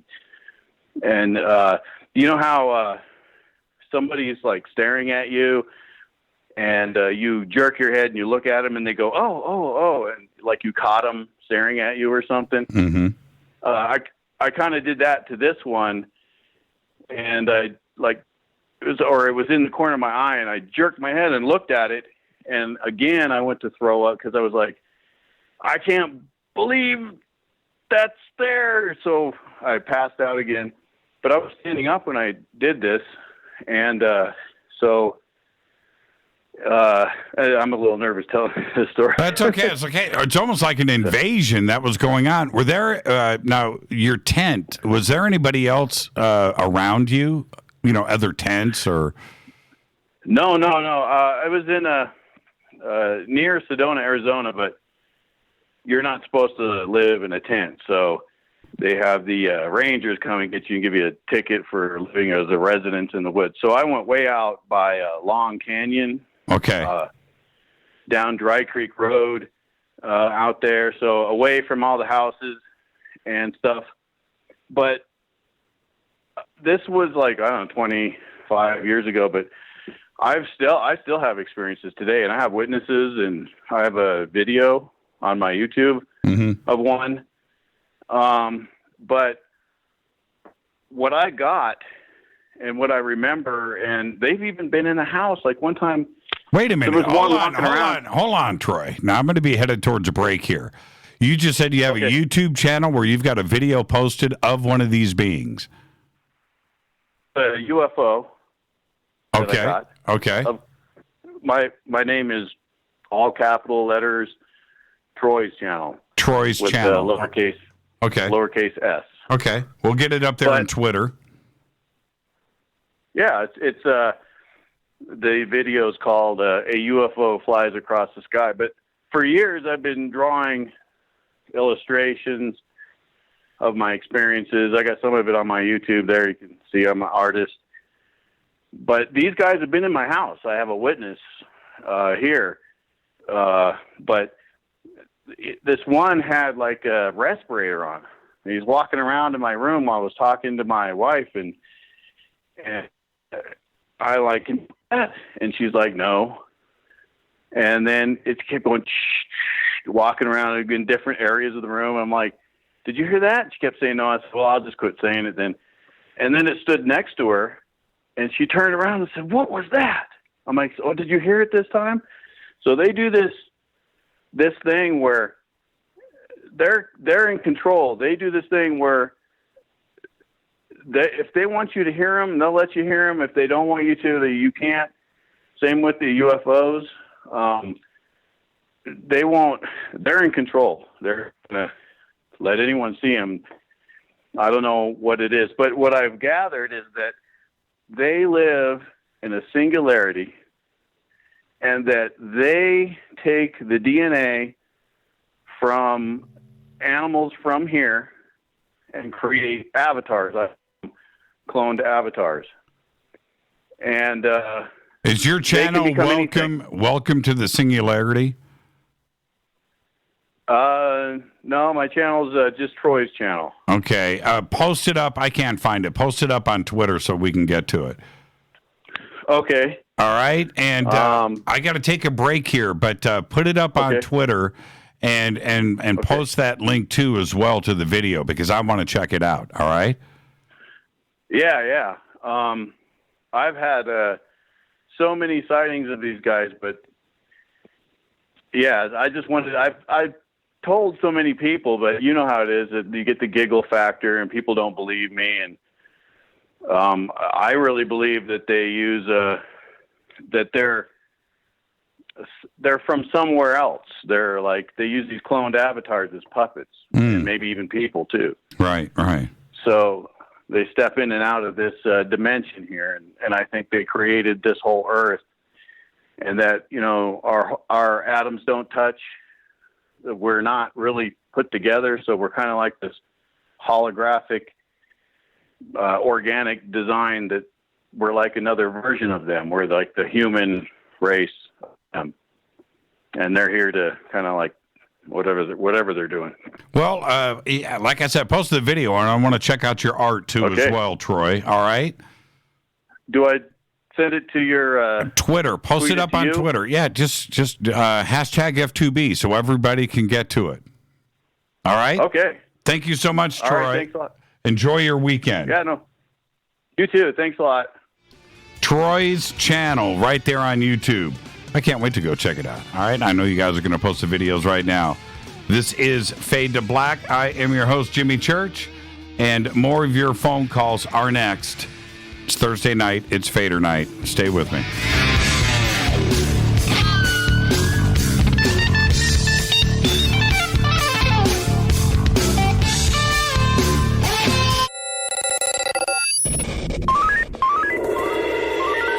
Way out here, we listen to Jimmy Church. You're listening to Fade to Black. Always on the edge of the hottest alternative talk. Jimmy Church with Fade to Black. KGRARadio.com. ¿Qué tal, mis amigos? Yo soy Mario Carson, el tiburón, y los invito para que escuchen a mi buen amigo Jimmy Church Radio. ¡Claro que sí!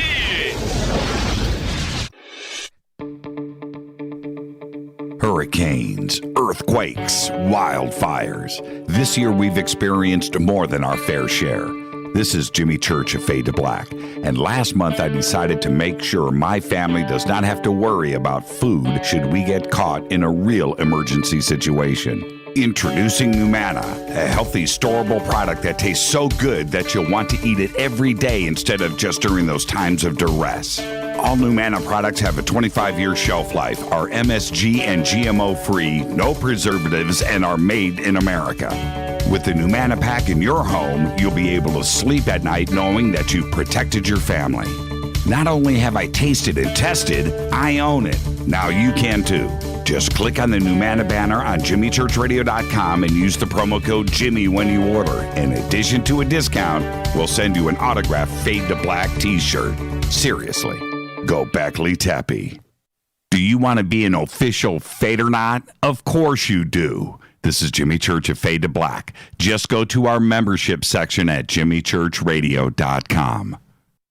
So, you love talk radio? Then you'll love TalkStreamLive.com. TalkStream Live is always on, 24/7 with the best streaming talk shows. Find your favorite talkers and discover some new ones. It's free, readily available online or on mobile with any smartphone or tablet. Finding your favorite talk shows all in one place has gotten a whole lot easier. Just go to TalkStreamLive.com. Be sure to download the free apps from Google Play or the iTunes App Store. You listen to us, and we listen to you. And so does the CIA. KGRAradio.com. If you have hard water, the lime scale not only leaves white spots, it clogs pipes and breaks down appliances, costing you hundreds of dollars in energy and wear. Eliminate lime scale and other water issues like brown staining and bad odors with HydroCare water products available from Wave Home Solutions. Wave's affordable water systems don't use salts or chemicals. You'll love the way your water tastes, smells, and looks. Satisfaction guaranteed. For more information, go to bestwater123.com. That's bestwater123.com. Are you intrigued by paranormal talk radio? You'll love the new paranormal radio app from TalkStream Live. You'll find a great selection of talk shows covering UFOs, ghosts, strange phenomena, and much more. Download the paranormal radio app now and start listening to the very best in paranormal talk entertainment, including the network you're listening to right now, the paranormal radio app, free in Google Play and the iOS App Store. You are listening to Fade to Black with Jimmy Church on the Game Changer Network. Oi, oi, I'm Reese Evans. You're listening to Jimmy Church. This is Revolution. The revolution will not be televised. The revolution is on radio. Ciao.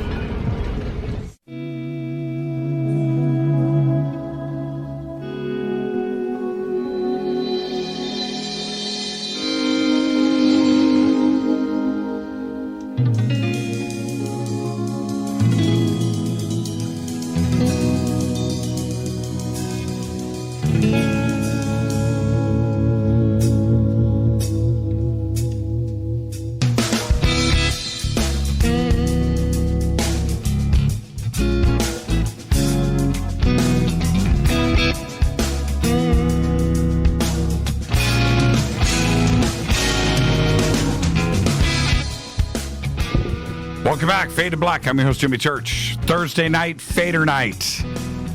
You know the numbers, 323-825-5045 or 323-275-9695 or 818-921-6929. Let's go back to the phones. Let's go to Philly. Philly, you're up next on Fade to Black. Who's calling?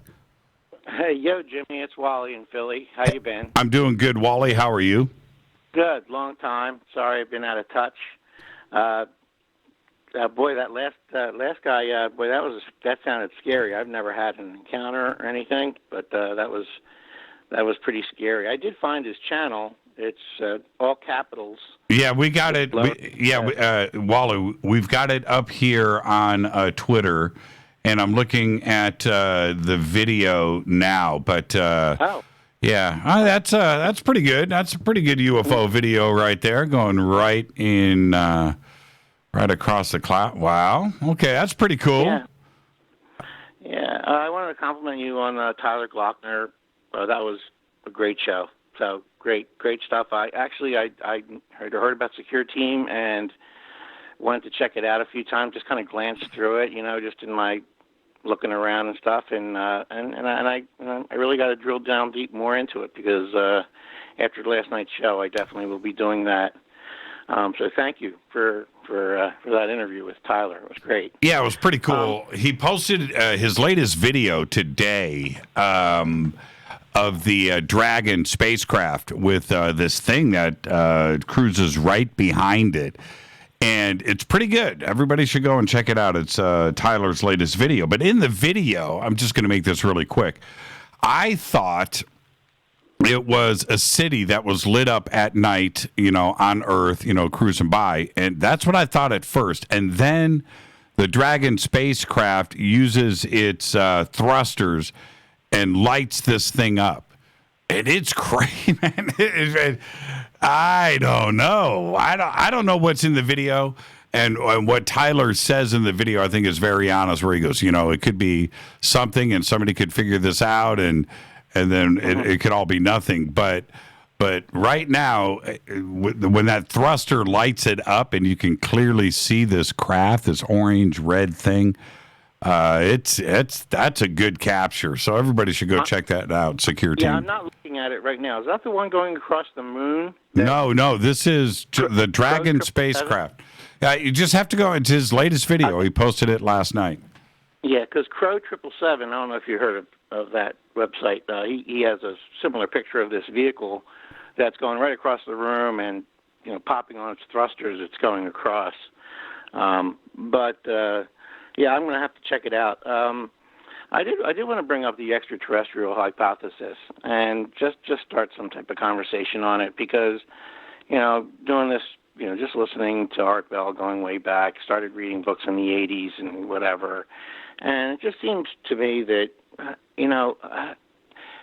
just like we go to Mars and we send drones, or even in war we use drones, I just don't understand why we would think that an alien civilization would visit us in person. They would certainly have the technology to be able to send vehicles that could see, hear, even smell and taste, the environment here without actually physically coming here. And that's the thing I can't get past when it comes to, real visitations. Now, I know they say that the little grays are really actually automatons, or actually, clones created by the more advanced, larger grays, etc. But that's the thing I'm having trouble getting by. What are your thoughts on that? Well, I've said the same thing over the years. Whenever you look at Wally, it's like this. Whenever you think about what ET or different alien civilizations would be doing out there if they're exploring the universe or the Milky Way, what are we doing? Right? So just kind of, fundamentally, what are we doing? Well, we're sending probes out all over our solar system. I think we've probably sent something to every planet, once, or a flyby of every planet. I don't know how many we've successfully landed on Mars or the moon. We've, blasted through the atmosphere of Saturn and Jupiter. We've done all of these things, right? Mercury, Venus. And so ET would be doing the same thing. Has man been on any of those? Well, allegedly the moon, certainly. Possibly Mars in the secret space program. That possibility exists. But that's what we are doing. So here, and with the amount of intelligent civilizations that are in our Milky Way, that are out there, how many know about Earth? Well, they would be, especially if they're 1 million years more advanced than us, or 500,000 years, whatever, pick the number. But they have figured out a way to go and investigate and check out everything in the Milky Way. That's what they're doing, and it's self-replicating probes, and building as they go, and check out and report back, because we know that there are 200 billion stars in the Milky Way. Well, every one of them has probably got a planet or more. So there's probably more planets in the Milky Way than there are stars. And you figure that part out, and how many are rocky planets, and come up with a number there. What is it? I don't know, 100 billion, 50 billion? How many are in the Goldilocks zone? I don't know, 20 billion? 20 billion things worth going out there and checking out? Well, they are doing the same thing that we're doing. We're counting the planets now. We're counting the exoplanets with our little minds, right? Our little immature little civilization that we call Earth. So they're doing the same thing, and they are coming by here constantly. And the things that we see in the sky, the things that we see crash, or, going back to the ET hypothesis, do any of them have creatures on them, living sentient beings? Some do, of course. Are a bunch of them just purely robotic probes? Oh, my goodness. I can't imagine how many civilizations have sent stuff here to Earth to investigate. Oh, the numbers are just ginormous. I just wouldn't understand why they would risk, harm or anything like that by physically, going here to collect rock samples or to observe our, what we do. Although I know we do the same thing. I mean, my stepdaughter is a marine biologist. She tags. That's exactly Wally. You don't even need to finish the sentence. You're exactly right. And look, she goes out. She's a biologist, so she's going out collecting samples. Well, that's what we do all over this planet, right? Now, the first thing we did when we went to the moon is we bagged and tagged everything we could and brought it back with us, right? What if we would have found something alive, some kind of microbe, some kind of animal that is managing to live on the moon? What are we going to do? We're going to bag it. We're going to bring it back. It's that simple. Well, it's like Porno for Pyro says, we make big pets. Is that the name of the song? Yes. We'd make big pets. That's true. Wally, Have you ever heard that song? Check it out. Yes, absolutely. Great tune. Love Perry. Have a great weekend. Yeah, thank you, Wally. Take care. Great phone call right there. And Wally is absolutely right, by the way. And his daughter's a biologist, a marine biologist. That's what they do, right? Let's go to South Dakota. You're up next on Fade to Black. Who's calling? Hi, Jimmy. This is Teresa. Hi, Teresa. How are you? It's been a minute, but I wanted you to know that I have a lot of good information to relay back. I'm like, okay, I'm going to just write a list this time so I'm not all over the place on what I want to speak about. I was listening to Teresa tonight, and I was like, gosh, this lady, she's definitely on point. And I want to add to that, that we are made up of magnetic energy. And I heard her talking about that, and that we are natural energy, electricity. So when I would go back to the reservations and I would give these little motivational talks to people and explain to them that natural frequency energy, that's what we carry in our body. When we take a butter knife and we stick it into an electrical socket, which is artificial, we get shocked, right? Allegedly. Okay. And when somebody is dying, they take the electrical paddles and they shock them. Sure. And so it shocks their electrical field.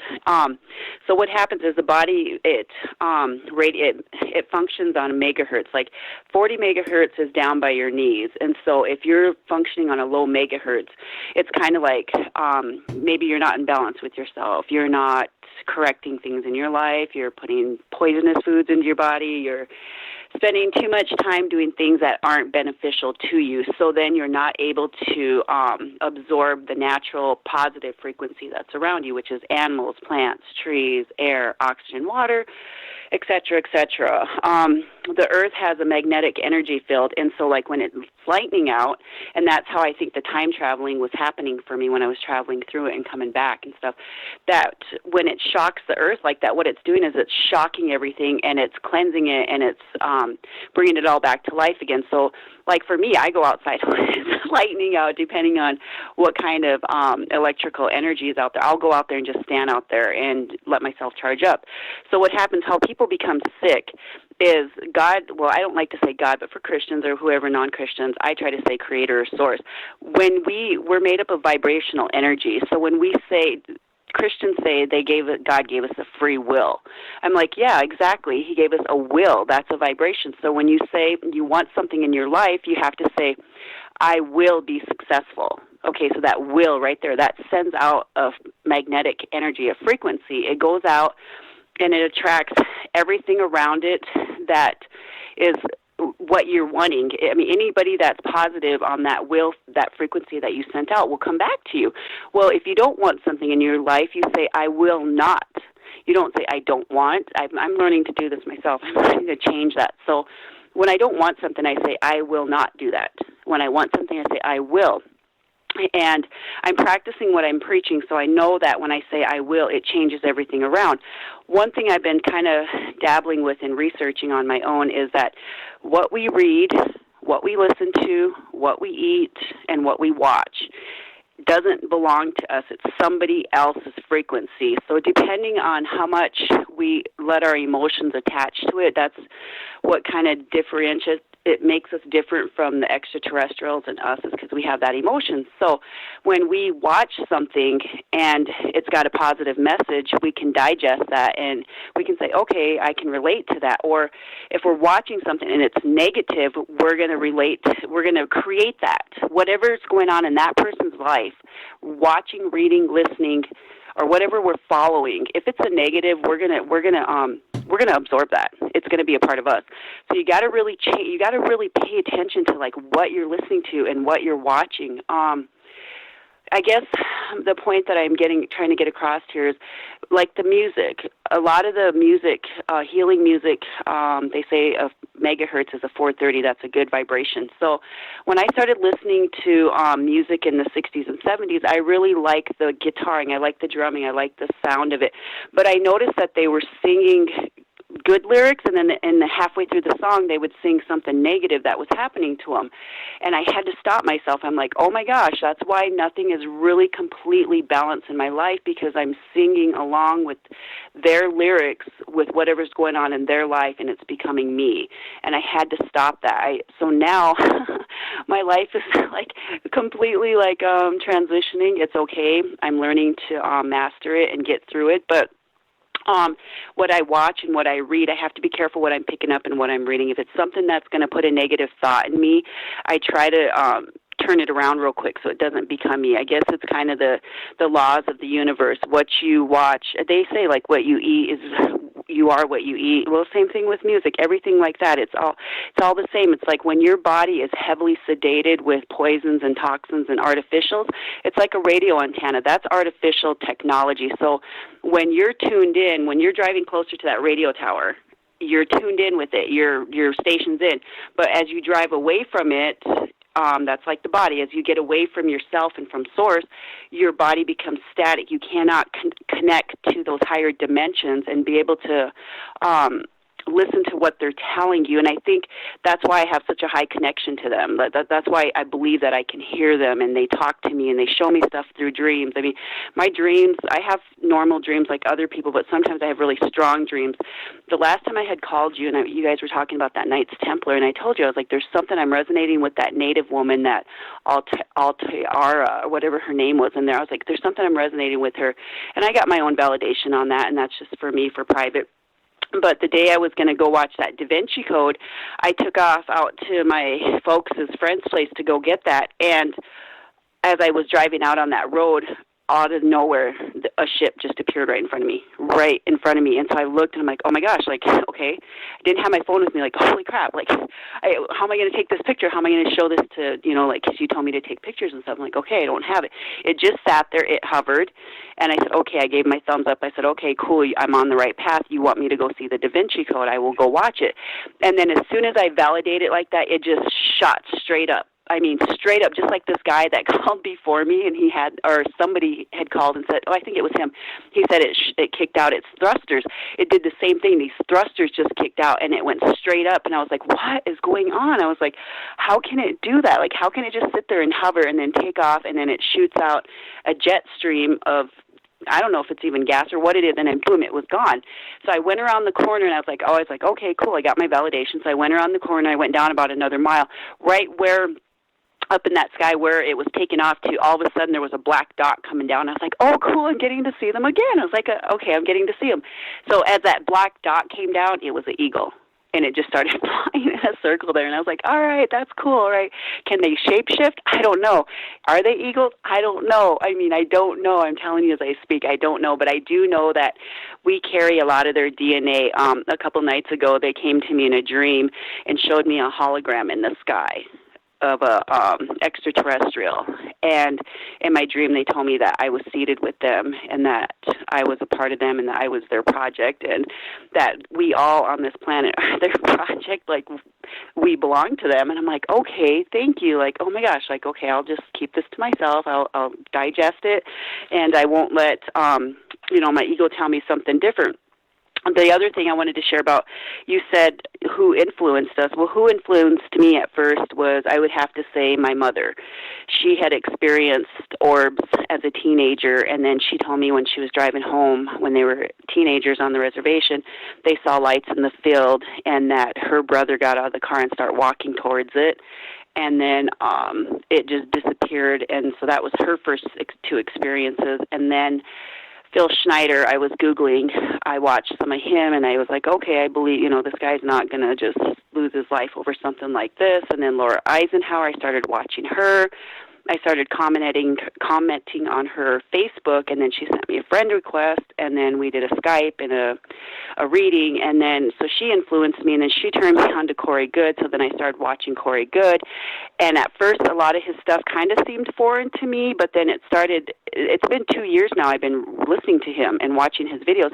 Now I'm experiencing what he's talking about and all this invisible stuff. I'm seeing the holograms. I've actually witnessed the holograms, the time travel, the remote viewing. I've watched them blimp in and out. Everything that him and Emery have talked about, I have witnessed as a person. And I'm like, okay, they're not crazy. Like, they know what they're talking about.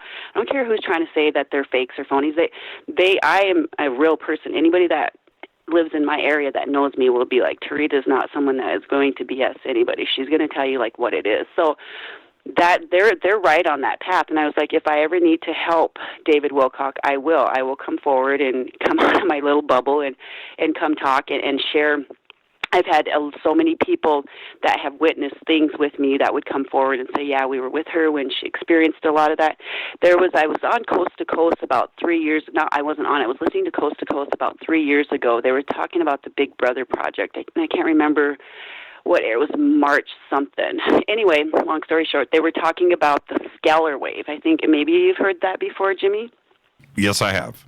Okay, they did a project where they had this guy's blood in Africa. I believe it's in Africa, and then they had his blood, some of it in California, I believe, and they were trying to see if it had a connection. Whatever he was doing in Africa, I think they had it in a jar in the same temperature in California. Anyway, on that show, they were showing that whatever he was going through the same thing with his blood in California. So they were saying that the scalar wave has no limit on it. It can cut through all different kinds of dimensions, and it's connected. And so that's just frequency. Those are just like experiences that I'm sharing, that we are made up of energy, and natural energy trumps any artificial technology technology. So when they come down here and they show us something, they can't be in our dimension, so they have to shift into something, a matter. Just like that time I was telling you when those lights came down here and it turned into a ship, and then it took off, and then it blimped out again. Okay, so they cannot function here. We're in dimension 3, and dimension 1 is the rocks and the planets, or the rocks and the earth. Dimension 2 needs dimension 1, which is the plants and animals. Dimension 3, which is us, needs the earth, the plants, and the animals. We can see them. Dimension 4 is when the spirit leaves the body, goes into dimension 4, that it can see 1, 2, and 3, so on and so on and so on. So with that being said, I just wanted to share on what I listened to her tonight. I was like, oh my gosh, like, I totally love Jimmy's show. He really puts people together that, I mean, I can't believe the things that I hear on there, and I'm like, gosh, sometimes I'm like, is this real, or is this a made-up show? Am I ever going to meet these people? Do they really exist, or am I going crazy? Am I the only one over here all by myself, and I'm experiencing all this, and I don't have a lot of people to talk to? But the people I do share with, they do get on my level with me because they know I'm not crazy and talking crazy, so they do know that I make sense with what I'm sharing, and they are able to communicate with us. So when they were showing me, Jimmy, they're showing me these symbols in the sky, and I don't know how to break that code. I don't know what they're showing me. The night that they did the J for me with you, they also did another symbol. They did like a spirally symbol, and then it was like a lightning bolt after it. It wiggled like that. And then I heard you guys talk a couple nights after that, or that following week. That's when I heard you guys talking about the hooked X and that whole Knights of Templar thing, and I was like, gosh, I wonder if that's how they're communicating with me, is through symbols. And I'm like, I need some help. I need a professional person to really work with me and go out with me and start researching with me when I talk to them, and then see what symbols I can draw them out and what they're trying to tell me, because they're the ones that told me, like, we're not supposed to be using these nukes, you know, and that we're supposed to all be working as one. And so I'm like, okay, maybe Jimmy can help me. Maybe I can get in contact with somebody. Your friend, Scott, what's his name, Walters? Scott Walters. He did inbox. Yep, he did inbox me, and I did share some stuff with him. And I know that the UFO Chronicles, I think, of UK, I'm going to do an interview with them. But I'm not so much about the interviews. I just want to meet people that can come and help me and show me, and we can communicate. Because I can communicate with them, but I just need somebody to teach me, like, what do these symbols mean, or does anybody know these other different languages that they're trying to talk to me through? Because I'm just a simple person. I don't have all this college education. I just communicate with them on telepathic stuff and what they show me, and maybe we can figure out what they're trying to tell us or what they want us to do, and that's the key to it. So with that being said, I enjoy your show, and I just wanted to share a lot of what I just shared with you for some of your listeners, some of your Faderville people, that, you know, we're electricity, so be careful with what you're reading, what you're listening to, what you're eating, and what you're watching, because you can everything you're watching belongs to somebody else, so you can create that. And if you're sending out a negative vibe, you're going to get the negative back. So if you want to have a blissful life, start saying, I will. If you don't want something in your life, you say, I will not. You can heal yourself. You can do anything. You can raise your vibration and ascend to another way of thinking, and your life will totally transcend and become beautiful. If it can happen for somebody like me, and I'm just a simple person, it can happen for all your people that are listening. Thank you so much, Teresa. Words of wisdom. I've got to take a break right here. Thank you so much. And you're welcome. Have a great, wonderful weekend. You too. Thank you. Teresa up in South Dakota. And she's right. I need to take a break right here. But all you have to do to prove anything to yourself about how things are connected or how you can manifest is just think about something. That's all you got to do. Think about something and watch it happen. This is Fade to Black. I'm your host, Jimmy Church. We'll be right back. Hi everybody, this is Rob Halford, the Metal God, on JimmyChurchRadio.com. This is KGRA Digital Broadcasting Station, Salt Lake City, Utah, Van Buren, Arkansas. Poor water quality is a major health issue, and it's only getting worse. Municipalities can't keep up, standards have dropped, and pollutants are increasing. Where does it all end? It ends by keeping the pollutants outside of your home with HydroCare's advanced systems available at Wave Home Solutions. No less than the best purification materials and processes have been developed by HydroCare to provide you with healthy, clean water for drinking, cooking, and showering. HydroCare far surpasses the competition in removing chlorine, odors, iron, lead, chemicals, limescale, and much more. Don't settle for less when it comes to your water. We'll take care of the toughest water problems for you, whether it's from a city or well source. Satisfaction guaranteed. For more information, call 888-997-WAVE. That's 888-997-WAVE. Or go to bestwater123.com. That's bestwater123.com. Wave Home Solutions for a healthy, comfortable home. Your contact for current news and trending topics.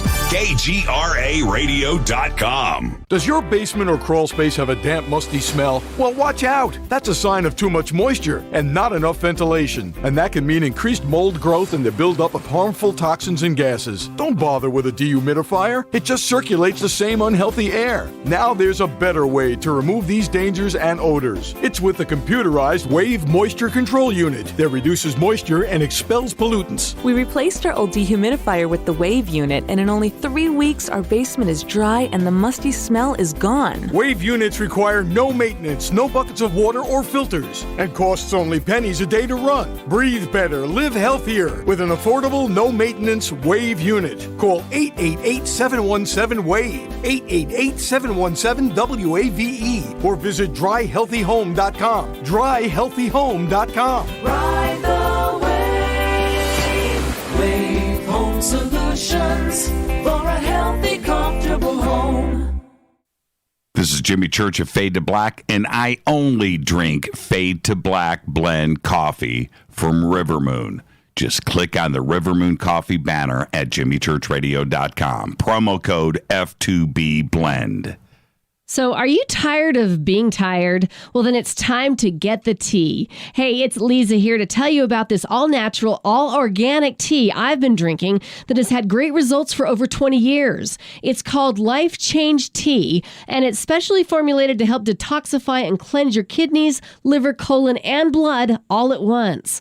The colon is one of the most ignored organs in the human body. The faster that waste is eliminated from the body, the less time that waste sits in our intestines, spreading toxins to our bloodstream.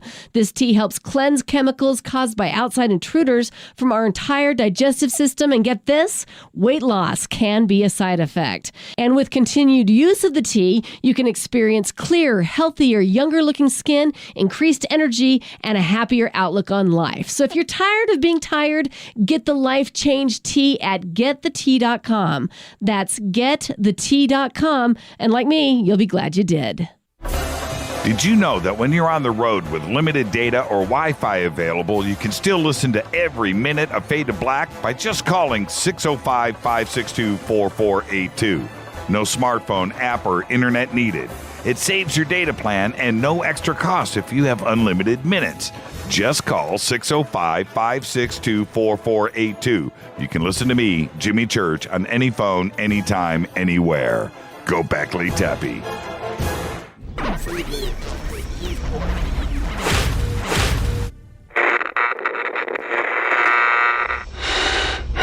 You want to know a secret? I love ponies. I really love ponies. I'm serious. I couldn't stay sane without ponies to brush. Why Fade to Black? Because you never got that pony, damn it. This is Fade to Black with Jimmy Church on the Game Changer Radio Network and KGRA, the Global Radio Alliance.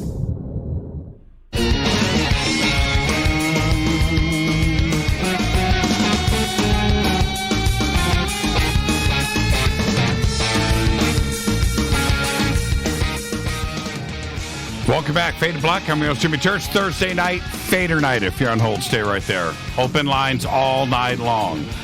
323-825-5045. Phones have been nuts tonight. 323-275-9695. Phones have been nuts tonight. 818-921-6929. Let's go to Texas. You're up next on Fade to Black. Who's calling? Well, is it 936, Jimmy, you're looking for? Are you in Texas? Good. Ramblin' Randy. Hey, Ramblin' Randy. See, all it pops up here, it just says RR in Texas. So I should have assumed. Listen, it's apropos that I come up first in the queue. That was the most amazing. The energy of that lady that just come off there, Jimmy. Yeah, Teresa. Now, Teresa. Now, and then the person before that, and everybody. I listen to your show, and I listen to Clyde and George and John B. And I've been telling you this for a couple of years, but here's the thing: is that these platforms are way, way, way out there, educational-wise, of things that people need to be aware of. But we come and we listen, but that's about it. And some of them are so out there. Some of these stories. You have a great vocation, Jimmy Church. I love it. Yeah. It's a pretty good gig. And that one of those guys, I'm going, my God, I can't even believe it's so far out there. How could someone even say that? And I remembered I called and talked to you about that Indian in that hole in the mountain there, sitting on that pallet that was clean. Now, Jimmy. Yeah, Randy, I'm going to jump in. You told the craziest story of all. So Jimmy, you can't say that, Randy. And so I'm sitting here going, that's what I said. My God, that really happened to me, though. But see, that happened to me, Jimmy. I was there, 2 other people, and that was a strange deal. But Jimmy, the reason I'm calling tonight is this: when I was going, my feet on that ladder going down, I looked back at that old man, and here's what he said, Jimmy, and it has to do with tonight and AI. What's that? He said these words. He said, "Where did thought come from?" Now, bear in mind, I had my feet on the ladder, and I'm going down, and I didn't want to fall off, and that was the last thing he said. Where did thought come from?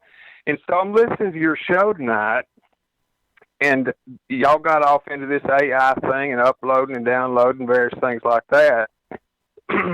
But just being East Texas, I had to break it down real slow, and I thought, that Indian, here's the deal. They're not going to pull this off, Jimmy, this uploading deal, unless every other avatar is also uploaded, or you won't be able to reach out and touch them in the office because they're not up there.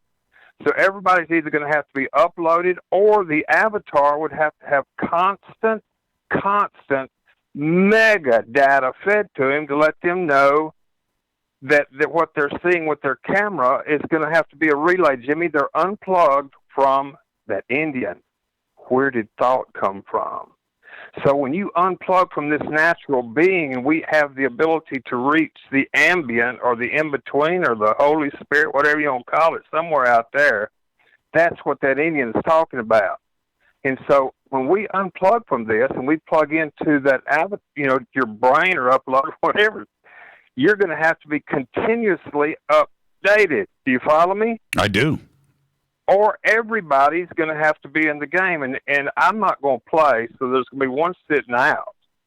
And so then, Jimmy, I'm thinking, I love listening to Jimmy. He's got all this space stuff that I want to come out there. It's the only way we're going to hook up, Jimmy, is I'm going to have to come out there and meet somewhere.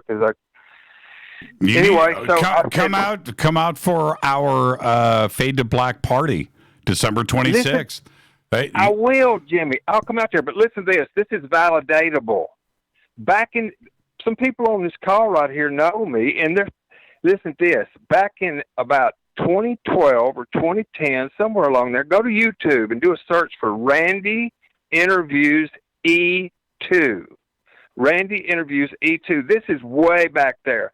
I ran into this cat from Dubuque, Iowa, that said he had an energy device that would go 1-to-1. It would go polarity. And so I drove up there to meet this cat in Dubuque, Iowa. This is hands-on like the Indian. This is real deal here. And this guy I pulled into his house in a neighborhood, and he comes up the back little levee on some sort of solar-powered looking golf cart deal. And I said, my God. I said, here we go. And so, Jimmy, I get inside, and I am just floored at what his driver's license. You can meet this guy, Jimmy. Okay? You Is can it meet this okay? guy. Is it? You said Randy interviews E what? E2, like Einstein the second.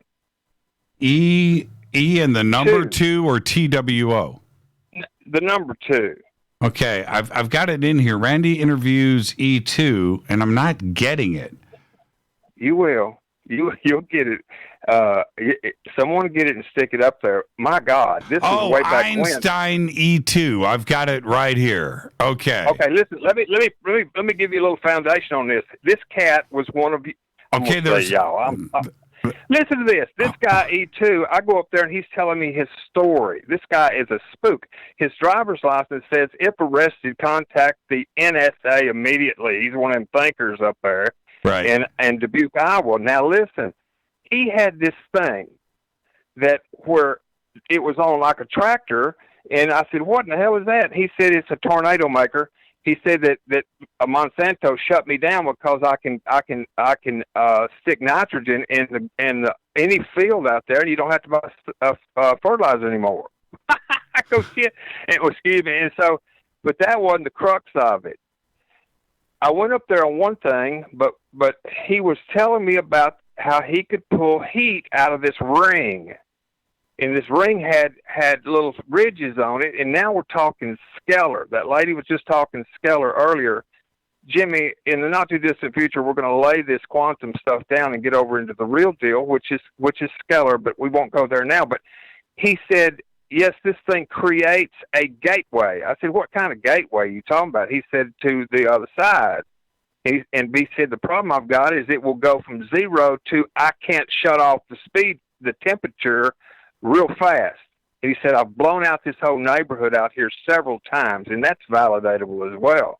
But as I'm leaving, here it is, Jimmy. This is what you can do, too, if E2's still around up there in Dubuque.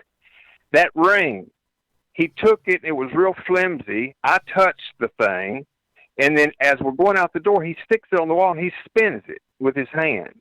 And it slowly started going faster. The center of this thing started wobbling. Jimmy, listen to the recording there years ago, and he takes a washer and throws it in the middle of that thing, and it didn't even make a bloop noise. It was just gone. I said, E2, his name is Hans, but I said, E2, where'd it go? He said, I ain't got a clue. And he flipped me a washer, Jimmy. I threw it through there. No, really? Yes, I did. Jimmy, you can throw one too. This interview is from 2011, or that's when it was published onto YouTube. So that's 7-8 years ago. When did this conversation happen? You mean that one on YouTube? Yeah. What's the date on that thing? I don't know. I mean, you're the one that prompted me to even think about this tonight, for God's sake. You said... that is the good part. Listen how he got that way. Okay. He was a brain all along, and he went to this Tesla convention thing up there in the hills somewhere in California, and this guy, this real big guru guy, said, let's go up on this hill. I want you to meet the spirits. Well, he took a friend of his up there, and this guy started howling, and all of a sudden, you have to meet E2. He's not lying. All of a sudden, all these damn animals come up, and they just staring, and E2 just going, Hans is just going, my God. And all of a sudden, here comes this damn light, he said. E2 wasn't into that at the time. And this light just hovered right out there in front of him, and then his friend split and run off back to the lodge. This other guy that split about a year later died because he couldn't quit thinking about it. This is real. And so E2 said he went home back to Dubuque, and one day he had to take a pee, and he had some friends over, and he went outside of his barn, and there was a golf course across the street, and he sees this damn blue orb. He says it's about the size of a basketball, and he's looking at it, and that damn thing come across that golf course, I mean, instantly, and it's about 1 inch from his nose, and then it hits him right in his temple, and he went out. He come up like this. Now, this guy in his house, he has this room that he goes in there and dances, And I thought, oh God, I'm San Francisco. But I said, well, here we go. And so, but when he moves his hands, he's got laser beams up in there, and this guy plays music, and he records it and sells it with these laser beams everywhere. He knows where they're at, and it sounds like a harp. This guy is out there. But Jimmy, that's not what I call. Okay. The time has come that we meet, because last night's show with the guy with the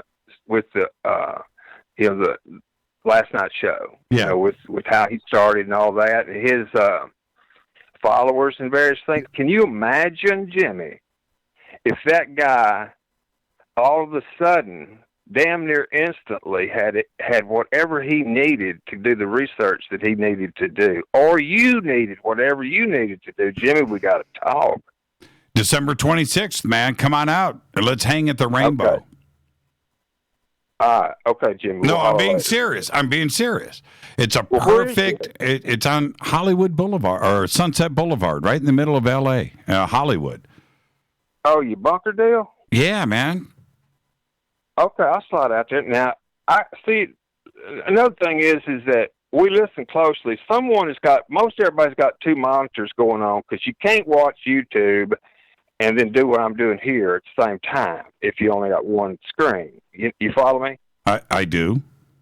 So I am at a disadvantage to see you right now, but I normally watch you. And I go back over. Hey, listen, Clyde parallels you on what we're all talking about tonight. He paralleled about 2 days ago. And so there's a synergy here, but what we've got to do is get people off just being educated into entanglement. Okay? I'm with you. If you and I are standing on Hollywood and Vine, and all of a sudden I say, "It's a beautiful day today, Jimmy. Let's flip for a quarter." Okay? And you agree. It's just a quarter. The dynamic just changed, Jimmy. That's you right. know why? We are entangled. That's right. In an outcome. That's right. So whether it is 1/1,000,000th of an exchangeable form of medium, in other words, value, if you entangle with someone, you're more vested, and so you become more focused. And if we can get enough people together, Medium has 5 million people that are members over there. You know, that little thing, that publishing thing. Mm-hmm. And they have a clapping system. I've told you about this before, but Jimmy, this thing is too really big. Someone a while ago was talking about some gizmo they've got. And before they take it to the Shark Tank, the people would like a shot too. So we've got to talk, because y'all got the platform and they got us the time, the clock. And things are really weird, Jimmy. You know, I'm not apocalypse person, but there's people that know the dynamic of how the human brain functions that are applying this to it. All we need to do is tell people, hey, you can do it chewing on a stick, but don't go around that corner. Now, they understand that better than breaking it down like the beautiful mind on a chalkboard. Right. So we've got to get to people and educate them on what's taking place, and we can shift this thing if we get to critical mass. Now, I'm getting heavy, but we need to talk. Is that East City you're talking about, or just over at the bunker? No, the Rainbow Bar and Grill. Oh, Rainbow Bar and Grill. All right, where is that exactly located, Jimmy? Man, it's right there on Sunset Boulevard, right in the middle of Hollywood. I used to live over off of Santa Monica and something over there. My God, Jimmy. It's right up the road. It's right up the road. It's right up the road from Santa Monica. You know, Santa Monica and Doheny. You take Doheny up to Sunset Boulevard. Oh, my God, I'm going back in time. Yeah. I'm going back in time. Right there on the corner, man. I put the first Malibu Grand Prix racetrack on 5 over in San Bernardino, and I lived up at Lake Arrowhead on the peninsula. You live large. See, I didn't live that large. There's an overpass for the 101 freeway in Cahuenga. And Cahuenga goes underneath it. I lived in a box underneath the freeway. You lived large. See, I didn't live that large. Jimmy, oil only flows for so long to foolish people, so I'm having to redo a lot of things, Jimmy. That's what I'm talking about. The interesting thing, and I'm going to close with you on this, is that I was fortunate enough to be in San Diego on an overpass the day that Hell's Angel guy died about 40 years ago, and it was wall-to-wall bikers. If you remember that deal, you grew up there in L.A. It's probably when you were about 8, but there was this big Hell's Angel guy that died, and they carried his casket, and it was wall-to-wall bikers for a good 10 minutes coming underneath that bridge on 5. You were there. I saw that, Jimmy. Wow. And I saw the Indian on that pallet, too. Let's talk. Now, I'm going to have Rita post up on Twitter, and, just email me. We'll send you all of the information, but get out here the day after Christmas. Everybody's going to be there, Randy. Everybody's going to be there. Everybody's going to be there. Well, listen, you're going to want to come and hang out. I got it. We're going to have to go off to the side, because once you hear the magnitude of this, you ain't ever heard the word disruptive. Well, see, but you said it yourself, Randy. We got to start the entanglement. So we'll start the entanglement the day after Christmas. All right? That's it. All right, Jimmy. Bye. Have a good one, Randy. Behave and be well. Bye. Bye. That's what I'm talking about right there. Randy is cool. There's no doubt about it. Let's go to New York City. You're up next on Fade to Black. Who's calling? Hey, Jimmy, it's Sarah Ann with a New York City phone number, but I'm in Wisconsin. Oh, see, that's clandestine.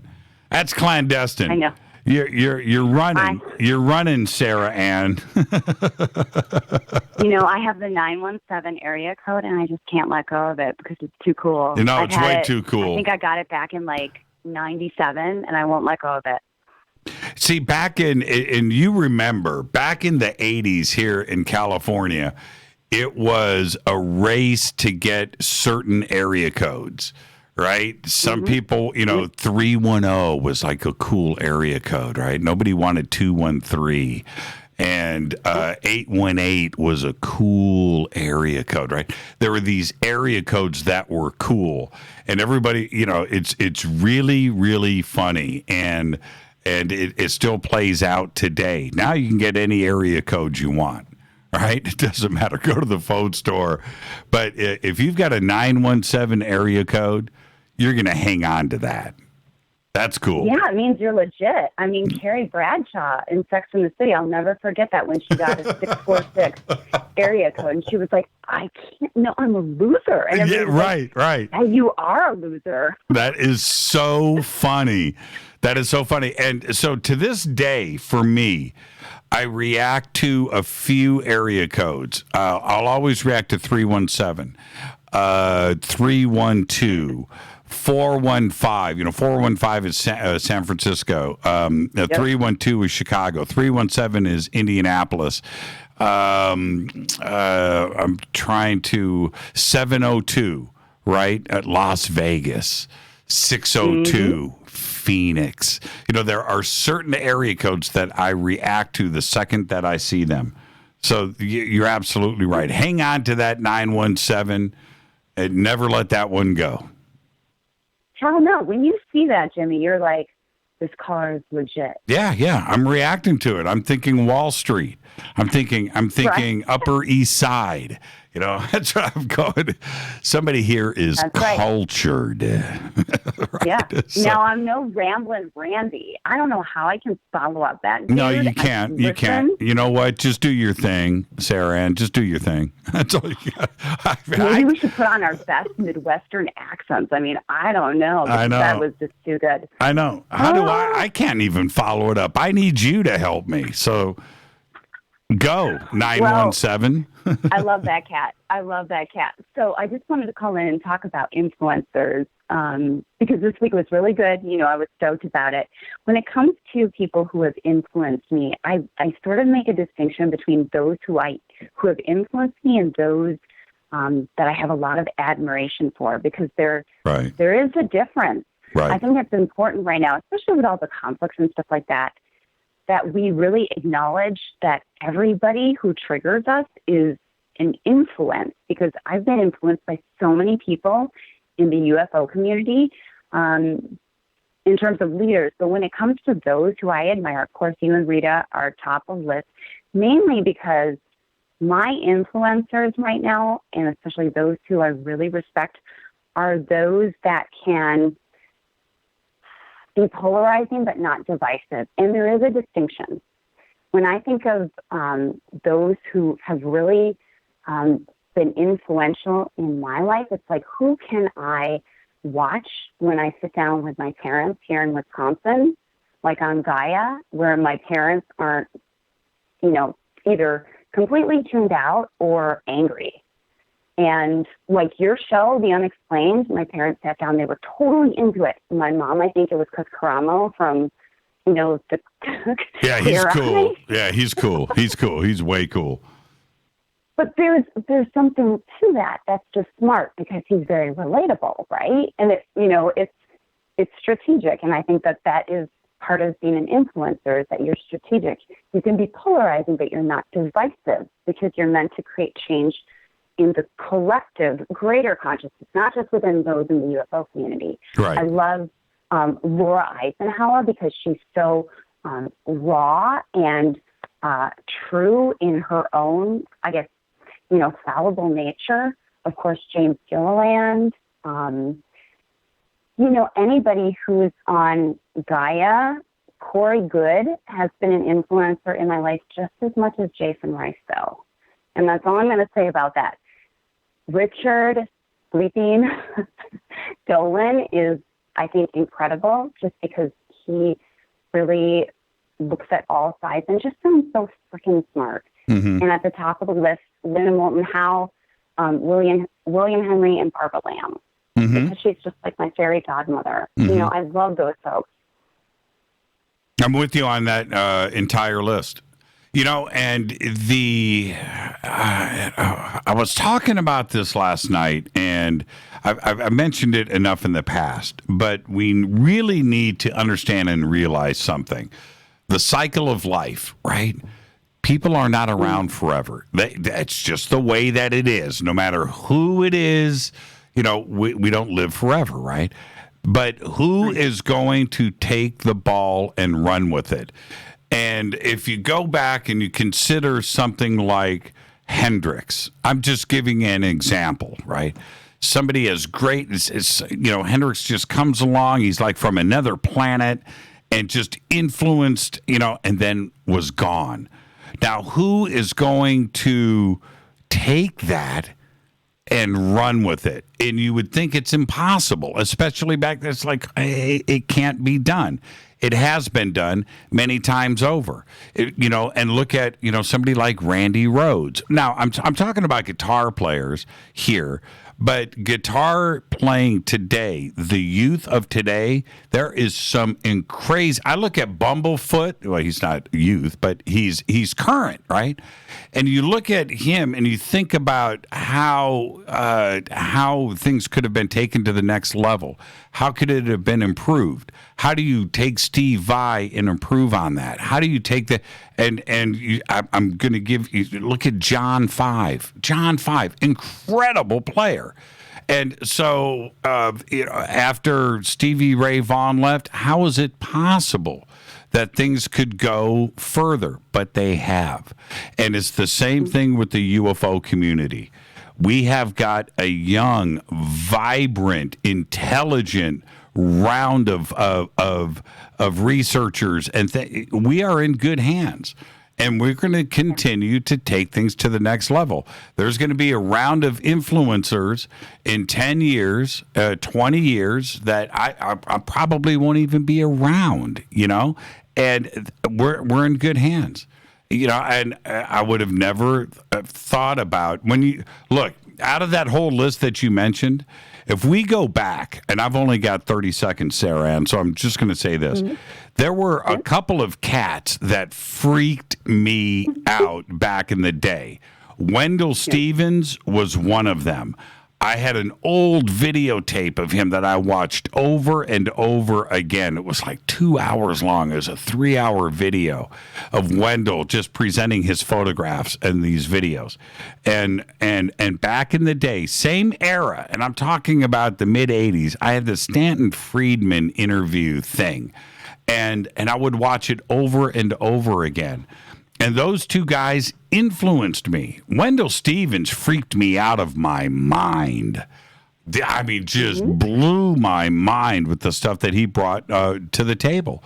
And way predating all of this other stuff that, people talk about today. And still, I think about Wendell Stevens, man. God rest his soul, man. Rest in peace, Wendell.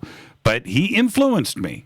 He played his part. He played his part. Absolutely. I got to take a break right here, Sarah Ann. Do me a favor. Yeah. Have a great, amazing weekend. Will you do that? I will do that for you, my friend. Have a good one as well. Thank you so much, Sarah Ann. Behave and be well. All right. Take it easy. Take it easy. 917 area code that she is just not going to let go of. And I can't blame her. Okay, so with that, this is Fade to Black. If you are on hold, stay right there. I'm going to get to everybody. We got one more segment left. It's Thursday night. It's Fader Night. I'm your host, Jimmy Church. Stay with me. I'll be right back.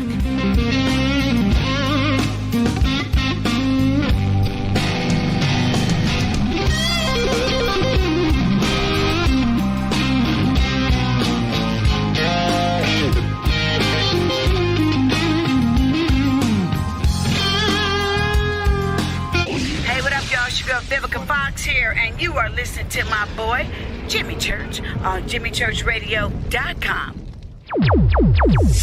Despite popular opinion, reading a book will not make you smarter. But listening to Jimmy Church will. Hurricanes, earthquakes, wildfires. This year we've experienced more than our fair share. This is Jimmy Church of Fade to Black, and last month I decided to make sure my family does not have to worry about food should we get caught in a real emergency situation. Introducing Numana, a healthy, storable product that tastes so good that you'll want to eat it every day instead of just during those times of duress. All Numana products have a 25-year shelf life, are MSG and GMO-free, no preservatives, and are made in America. With the Numana pack in your home, you'll be able to sleep at night knowing that you've protected your family. Not only have I tasted and tested, I own it. Now you can too. Just click on the Numana banner on JimmyChurchRadio.com and use the promo code Jimmy when you order. In addition to a discount, we'll send you an autographed Fade to Black t-shirt. Seriously, go Beckley Teppy. This is Jimmy Church of Fade to Black, and I take Life Change Tea supplements every single day. It's what I do. Click on their banner at JimmyChurchRadio.com. When you take the beans from Central America with dashes of Indonesian and African mixed in and then roast it to the dark side of Fade to Black, you create the ultimate brew of fringe. Introducing the Fade to Black blend from Rivermoon Coffee. Yes, Rivermoon's darkest customized roast was created for the love of Fade to Black. The alchemy of masterful roasting and smoking the beans is in every sip of this full-bodied, dark Java. I need my coffee dark, deep, with distinct bittersweet chocolate highlights, just like the bunker. Leaning further into the darkness of the roast is Fade to Black blend from Rivermoon Coffee. Just click on the banner at JimmyChurchRadio.com and use the promo code F2BBLEND for 15% off of your order today. Go Beckley Teppy. Hi folks, CBD is the home run hitter for health right now. Why, you ask? Because of what it does for the body. Unfortunately, I can't tell you all about the benefit. There's reasons. Do your due diligence and log on to AncientLifeOil.com. That's AncientLifeOil.com. Ancient Life Oil uses organic ingredients and is blended in coconut oil for some of the best benefits. Legal in 50 states and non-psychoactive. Log on to AncientLifeOil.com. That's AncientLifeOil.com. This is Jimmy Church of Fade to Black, and my family is safe because of Numana Emergency Food Storage. Just go to the Numana banner at jimmychurchradio.com. Promo code Jimmy10. Are you intrigued by Paranormal Talk Radio? You'll love the new Paranormal Radio app from TalkStream Live. You'll find a great selection of talk shows covering UFOs, ghosts, strange phenomena, and much more. Download the Paranormal Radio app now and start listening to the very best in paranormal talk entertainment, including the network you're listening to right now, the Paranormal Radio app. Free in Google Play and the iOS App Store. Erica, Brittany, Gabby, and you're listening to JimmyChurchRadio.com. It's not a lifestyle we chose. We were born this way. KGRARadio.com.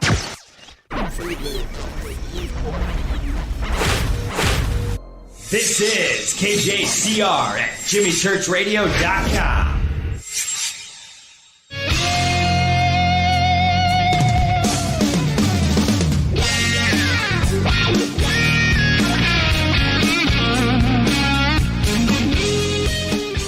You guys like that, huh? Sweet. You know, talking about Stevie Ray Vaughan, got to pull that thing off the wall. Coolest thing about that is the guitar strap. Yeah, thank you, Scott. That was Christmas. I got that for Christmas last year. And there you go.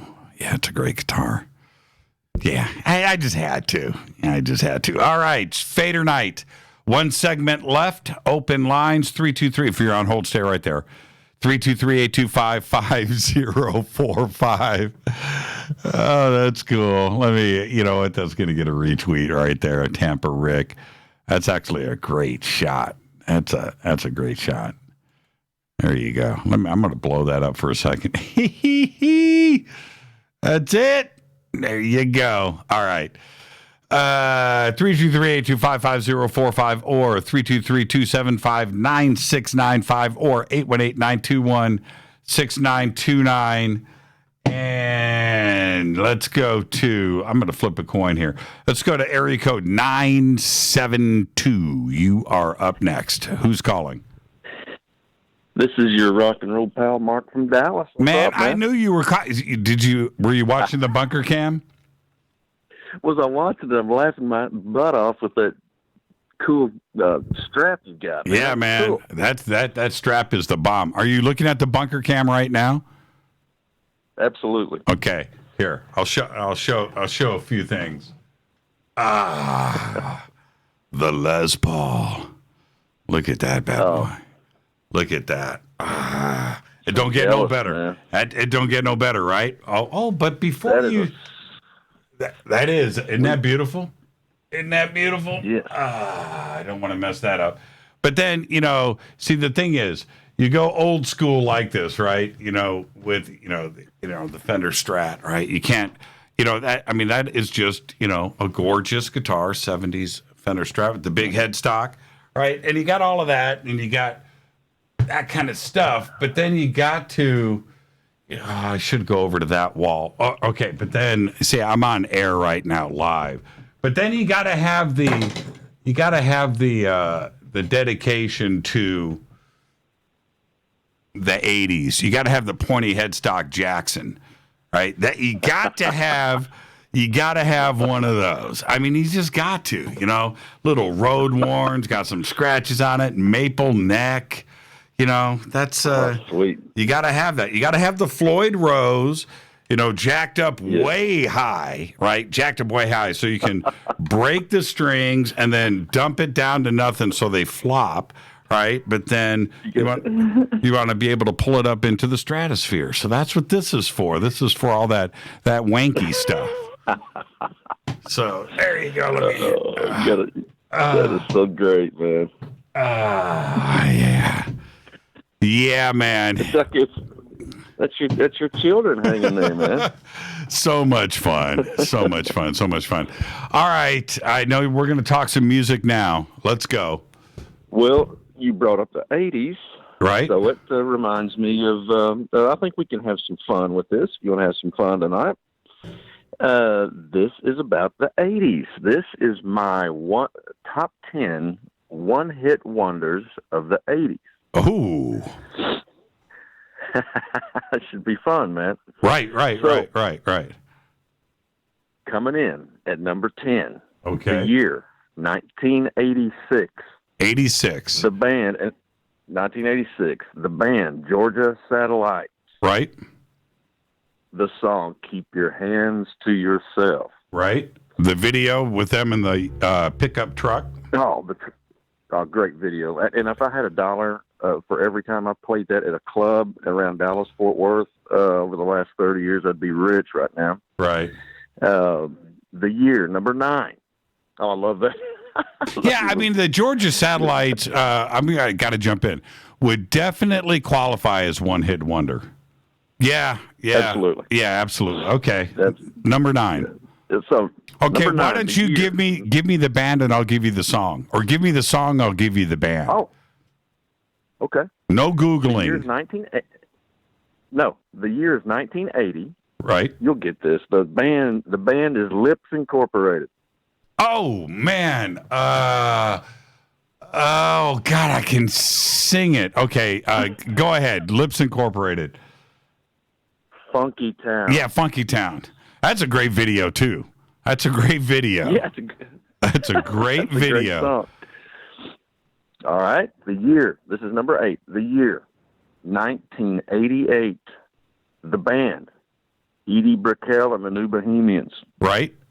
Oh, you want me to give you the song? Take me down to. Hold on. If you can remember. So sweet. Shallow water. Hold me in.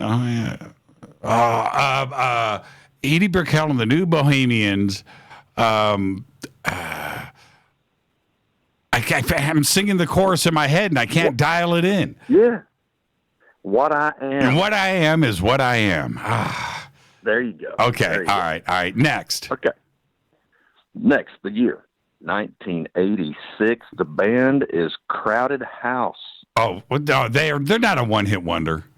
No, they had too many hits. Well, really? Yeah, I would think so. Okay. That's the only song I ever heard them. Don't Dream It's Over. That's the only song I ever heard them do. Really? Great song, though. Great song. Great song. Oh, I played man, that.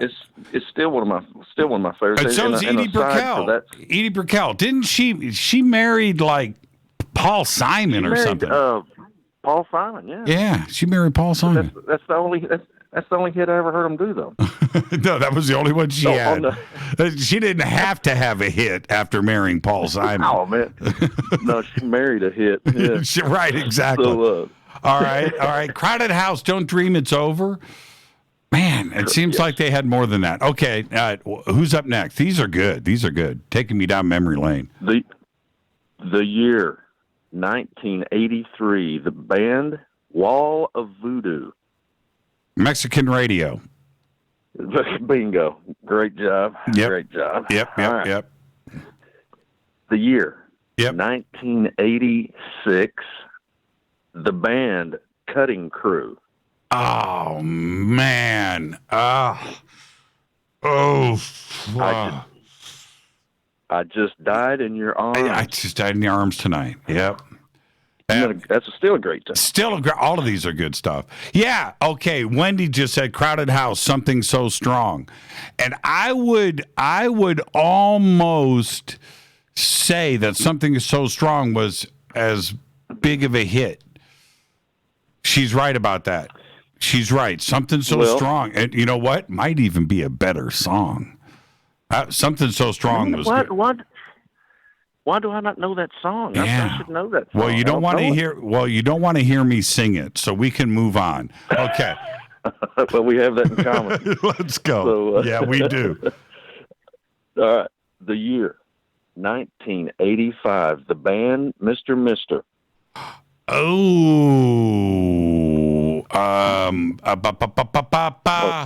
Man, that's one that you should be shot in the head if you can't name it in 2 seconds. You're gonna kill yourself. I know. Broken Wings. Oh, Broken Wings. I was going to say Fly, which is Fly on the right. Yes. Man, that was great song. Man, think about when you think about Mr. Mister, or okay, wait a minute. I'll make my comment last. I want to get through this list. There's a couple I'm wondering if you're going to get to. Okay, next. Okay. Next, the year 1985. The band Till Tuesday. Don't worry. Right? Voices Carry. Voices Carry. Same song. Same song. I was close. I was there. I get credit. That's a great song, too. It's a great song. Yeah, man. Okay. The year 1982. Ooh. The band Soft Cell. Cell is C-E-L. Oh, yeah. Soft We all Cell. know Soft Cell. And, man, that's the beginning of MTV, too. They wore that video out. Okay, Yes. What's the song? That would be Tainted Love. Something we've all had. Oh, what a great song, too. I mean, what a great song.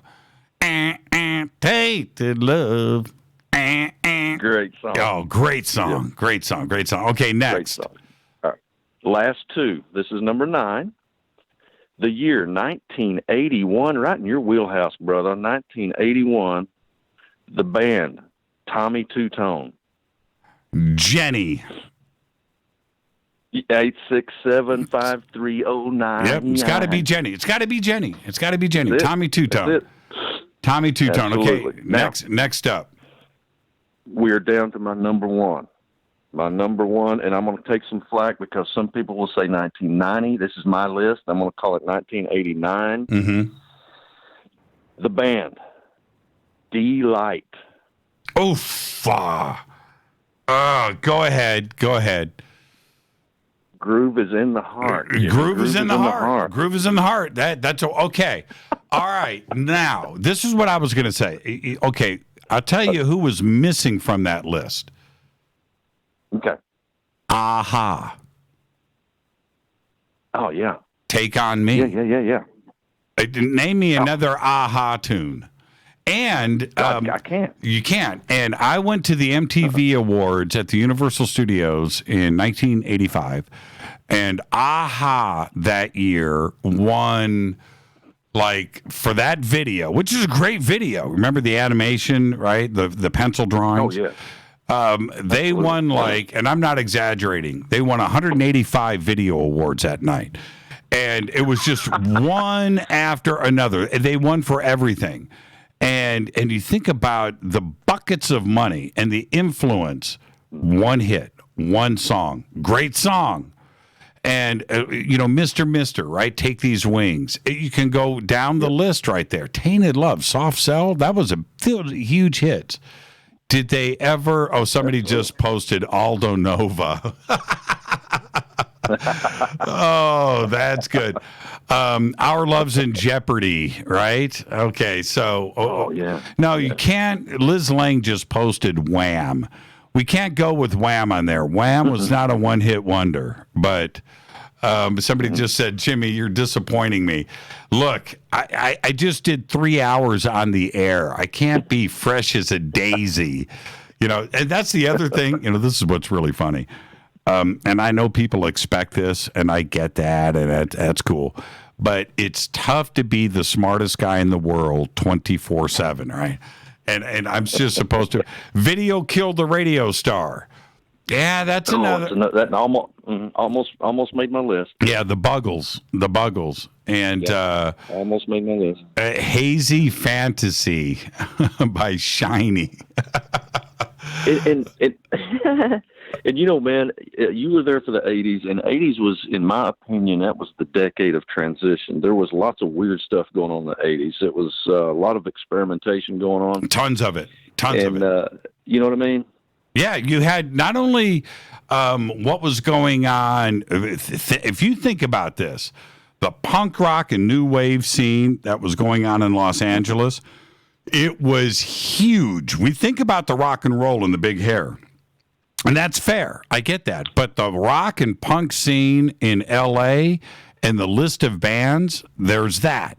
Then there is the rock and new wave and punk scene that was going on in New York City. Tom Verlaine and Television and the Talking Heads. You can go on.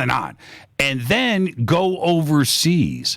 and what was going on there, not only in the UK, which the list of bands is just miles long, and then go over to Berlin, go over to Germany or France, and these bands that were cranking this stuff out, and then influencing others. Because not only when you think of bands like The Call, the punk scene in Birmingham was influencing Judas Priest and other things that were happening in the heavy metal scene, in Iron Maiden. There was that going on. Black Sabbath and Deep Purple, and Rainbow, all influencing each other. And it was going on out here in L.A., because you had Van Halen in 77 and 78, but they were always also listening to bands like Berlin or the Motels and some of the other amazing, not only punk, but hard punk that was going on here in L.A. and Orange County. So you're right. The experimentation was a great time to be around. And as a guitarist, you and I both, there was some hot players. I think of Mark Knopfler and Dire Straits coming in through the 80s, too. That's right. Was a completely weird, just a weird off-the-wall, which I still love them, off-the-wall thing that I'd never heard anything like that before. I remember the first time I heard Sultans of Swing, it was like, what the hell is this? That is so cool. Same thing. The first time I heard that, and you know what? Their second album, which was called Communicado, the second album, after Sultans of Swing. And I had that record, but I went out and got the second one. I can't remember what it's called, Communicado. Mark Knopfler, and I was all into Jeff Beck, and I was all into, the great guitars of the 70s. Yeah. And Mark Knopfler comes along, and I just didn't think it was possible to play that good and that different. And you're right about that. Mark Knopfler was a guy that influenced so many, and he played without a pick. Yeah, and I was trying to figure out how he got that tone, and because like I said, everything he did was different until I finally saw him play. And I'm like, that dude is playing with his fingers, and I was trying to copy those licks, as we all did, and I was having trouble. And you've got that Stevie Ray Vaughan guitar hanging up behind you. I could play Stevie Ray stuff because I'm from Dallas. Hell, we had the same upbringing. I could play Stevie Ray stuff, but to this day I have trouble playing Mark Knopfler licks. Yeah, I know. And you would have to, and I thought, see, this was my problem, and so many guitar players went through this. There was no video back then. So you're sitting there and you're listening to it, and you're trying to play it with a pick. And you're just like, wait a minute here. That guitar solo on Sultans of Swing, and then it's like he's playing, it's like he's got four hands. Well, he did. He was playing with his fingers. Oh, man. Oh, somebody just said, what about Rick Astley? Somebody I'd rather not even think about it. Somebody had to go there. Oh, you know what? That song, Never Gonna Give You Up, you know what? That's a toe tapper. That was a good song. That was a good song. Yeah. Oh, man. What about, you know what? Simply Red. Right? One song. Oh, yeah. What about Terrence Trent D'Arby? One song. Trent D'Arby, of course. Yeah, one song. What about the guy that played guitar? What about the guy that played guitar for Billy Squier? You're absolutely right. And I'll think of his name here in a second. And today, he's a jazz guitar player. He's just doing this amazing contemporary jazz stuff. But he was absolutely an amazing guitar player. Man, I can't think of his name. Missing Persons. Now, Missing Persons, I would say that whole first album was a hit. Walking in L.A., Words, that whole album. I play that stuff all the time on Coast because I can get away with it. Billy Squier. What was that guitar player's name? I should be. I know, man. I can't think of it. Hold on for a second. Billy Squier, guitar player, and his guitar player was guitar. Googling player. it. Yeah, I'm doing it right now, guitar player. You got to love Google, man, and doing this stuff. Jeff Golub, man, and he was amazing. Oh, that's right. He died. That's right. I knew this. Right as I said that, it says R.I.P. Jeff, and played. Yeah, that's right. He was in Rod Stewart's band. Stewart's band. Sure about that. Yeah, he passed away 2015 at the age of 59. He was incredible. Absolutely incredible guitar player. That was a good band that Billy Squier had. Yeah. They made a lot of money there for about a 5 to 8 year stretch. He tore it up on the road, man. Yep, them, and I'm trying to think at the same time, Loverboy. Right? And so if we go back to that era, I feel so bad for everybody that's on hold right now. They probably got some amazing things that they want to talk about, and you and I have to talk about 80s one-hit wonders. But if you go back to that period, or Billy Squier was cranking them out, and I'm going to go there, and everybody knows I'm a heavy metal guy, and the things that were going on in 84, 83, 82, those were dynamic years for rock and roll. But Loverboy and Billy Squier were okay by me. I'm going on the record right now. I learned every song on that Loverboy record, and I learned every song on Billy Squier's record, and I don't care. Arrest me. They were good songs. This was a ton of fun. Enjoyed this very much tonight, brother. Yeah, so much fun, and we could go. Okay, somebody just pointed out, and you're right. David Pendleton says Terry and Dale were from Zappa's band. All of Missing Persons was from Zappa's band. You had Warren Cucurullo. And I'm trying to think of the bass player. It'll come to me. And who was the bass player for Missing Persons? Also from Joe's Garage. So the whole band was Warren Cucurullo. Wasn't Chad Wackerman? Who was the bass player for Missing Persons? Come on, everybody, hit me right now. Come on, we can do this. Let's see. I'm going to do it. Missing Persons. We could have a whole Frank Zappa night. I could. Frank Zappa. Patrick O'Hearn. One of the baddest bass players Zappa ever had, and he had a lot of great bass players. But that was the band, man. Yes, Terry Bozzio, Warren Cucurullo, Patrick O'Hearn, Chuck Wild. Poofa. Man, doesn't get any better. If you were good enough to make Zappa's band, you were one of the top 10 players on this planet. Yeah, that's right.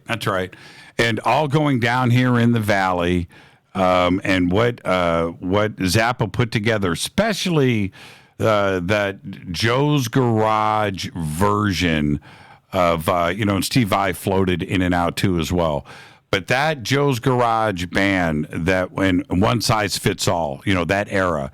Was just one of the best, and they all split and formed Missing Persons. Was one of the great rock bands ever, and they played at the US Festival. It's a really good performance. And you were there? No, I watched the US Festival live from Indianapolis on MTV. When I came out to California, it was the second US Festival. Second US Festival was going on, but I couldn't afford. I was so new to LA, but I do remember it going on. But no, I was trying to find my next meal. So there you go. Well, I gotta fly. Great conversation. Thank you so much. All right, brother. Talk to you later. You got it. I got to roll credits. I got to get out of here. Thank you, everybody. We're taking the weekend off. We'll be hanging out a little bit on social media, but we're going to relax this weekend, and we'll see everybody on Monday. I'm sorry I put everybody on hold and kind of just let you sit there, but when we start talking music, that's just what happens. So thank you so much. Thank you to everybody that called in tonight. And, of course, Teresa, Generis, and Divine Frequency on the airwaves. Fade to Black's executive director and producer is Rita Kamarian. Show is produced by Hilton J. Palm, Renee, Dennis, and Bob. Announcers are Steve Harder, Gene Vito, and Mark D. Kovar. Webmaster is Drew the Geek. Music, Doug Aldrich. Intro, Spaceboy, spaceboymusic.com. Fade to Black is produced by KJCR for the Game Changer Network, and syndication is KGRA, The Planet. It's broadcast owned and copyrighted 2018 by Fade to Black and the Game Changer Network. It cannot be rebroadcast, downloaded, copied, or used anywhere in the known universe without written permission from Fade to Black or the Game Changer Network. I'm your host, Jimmy Church. I had to talk some music. It was pretty fun, too. I'll see everybody on Monday. Have a great, safe, wonderful weekend. Follow me on Twitter at JChurchRadio. Until then, go Beckley Teppy.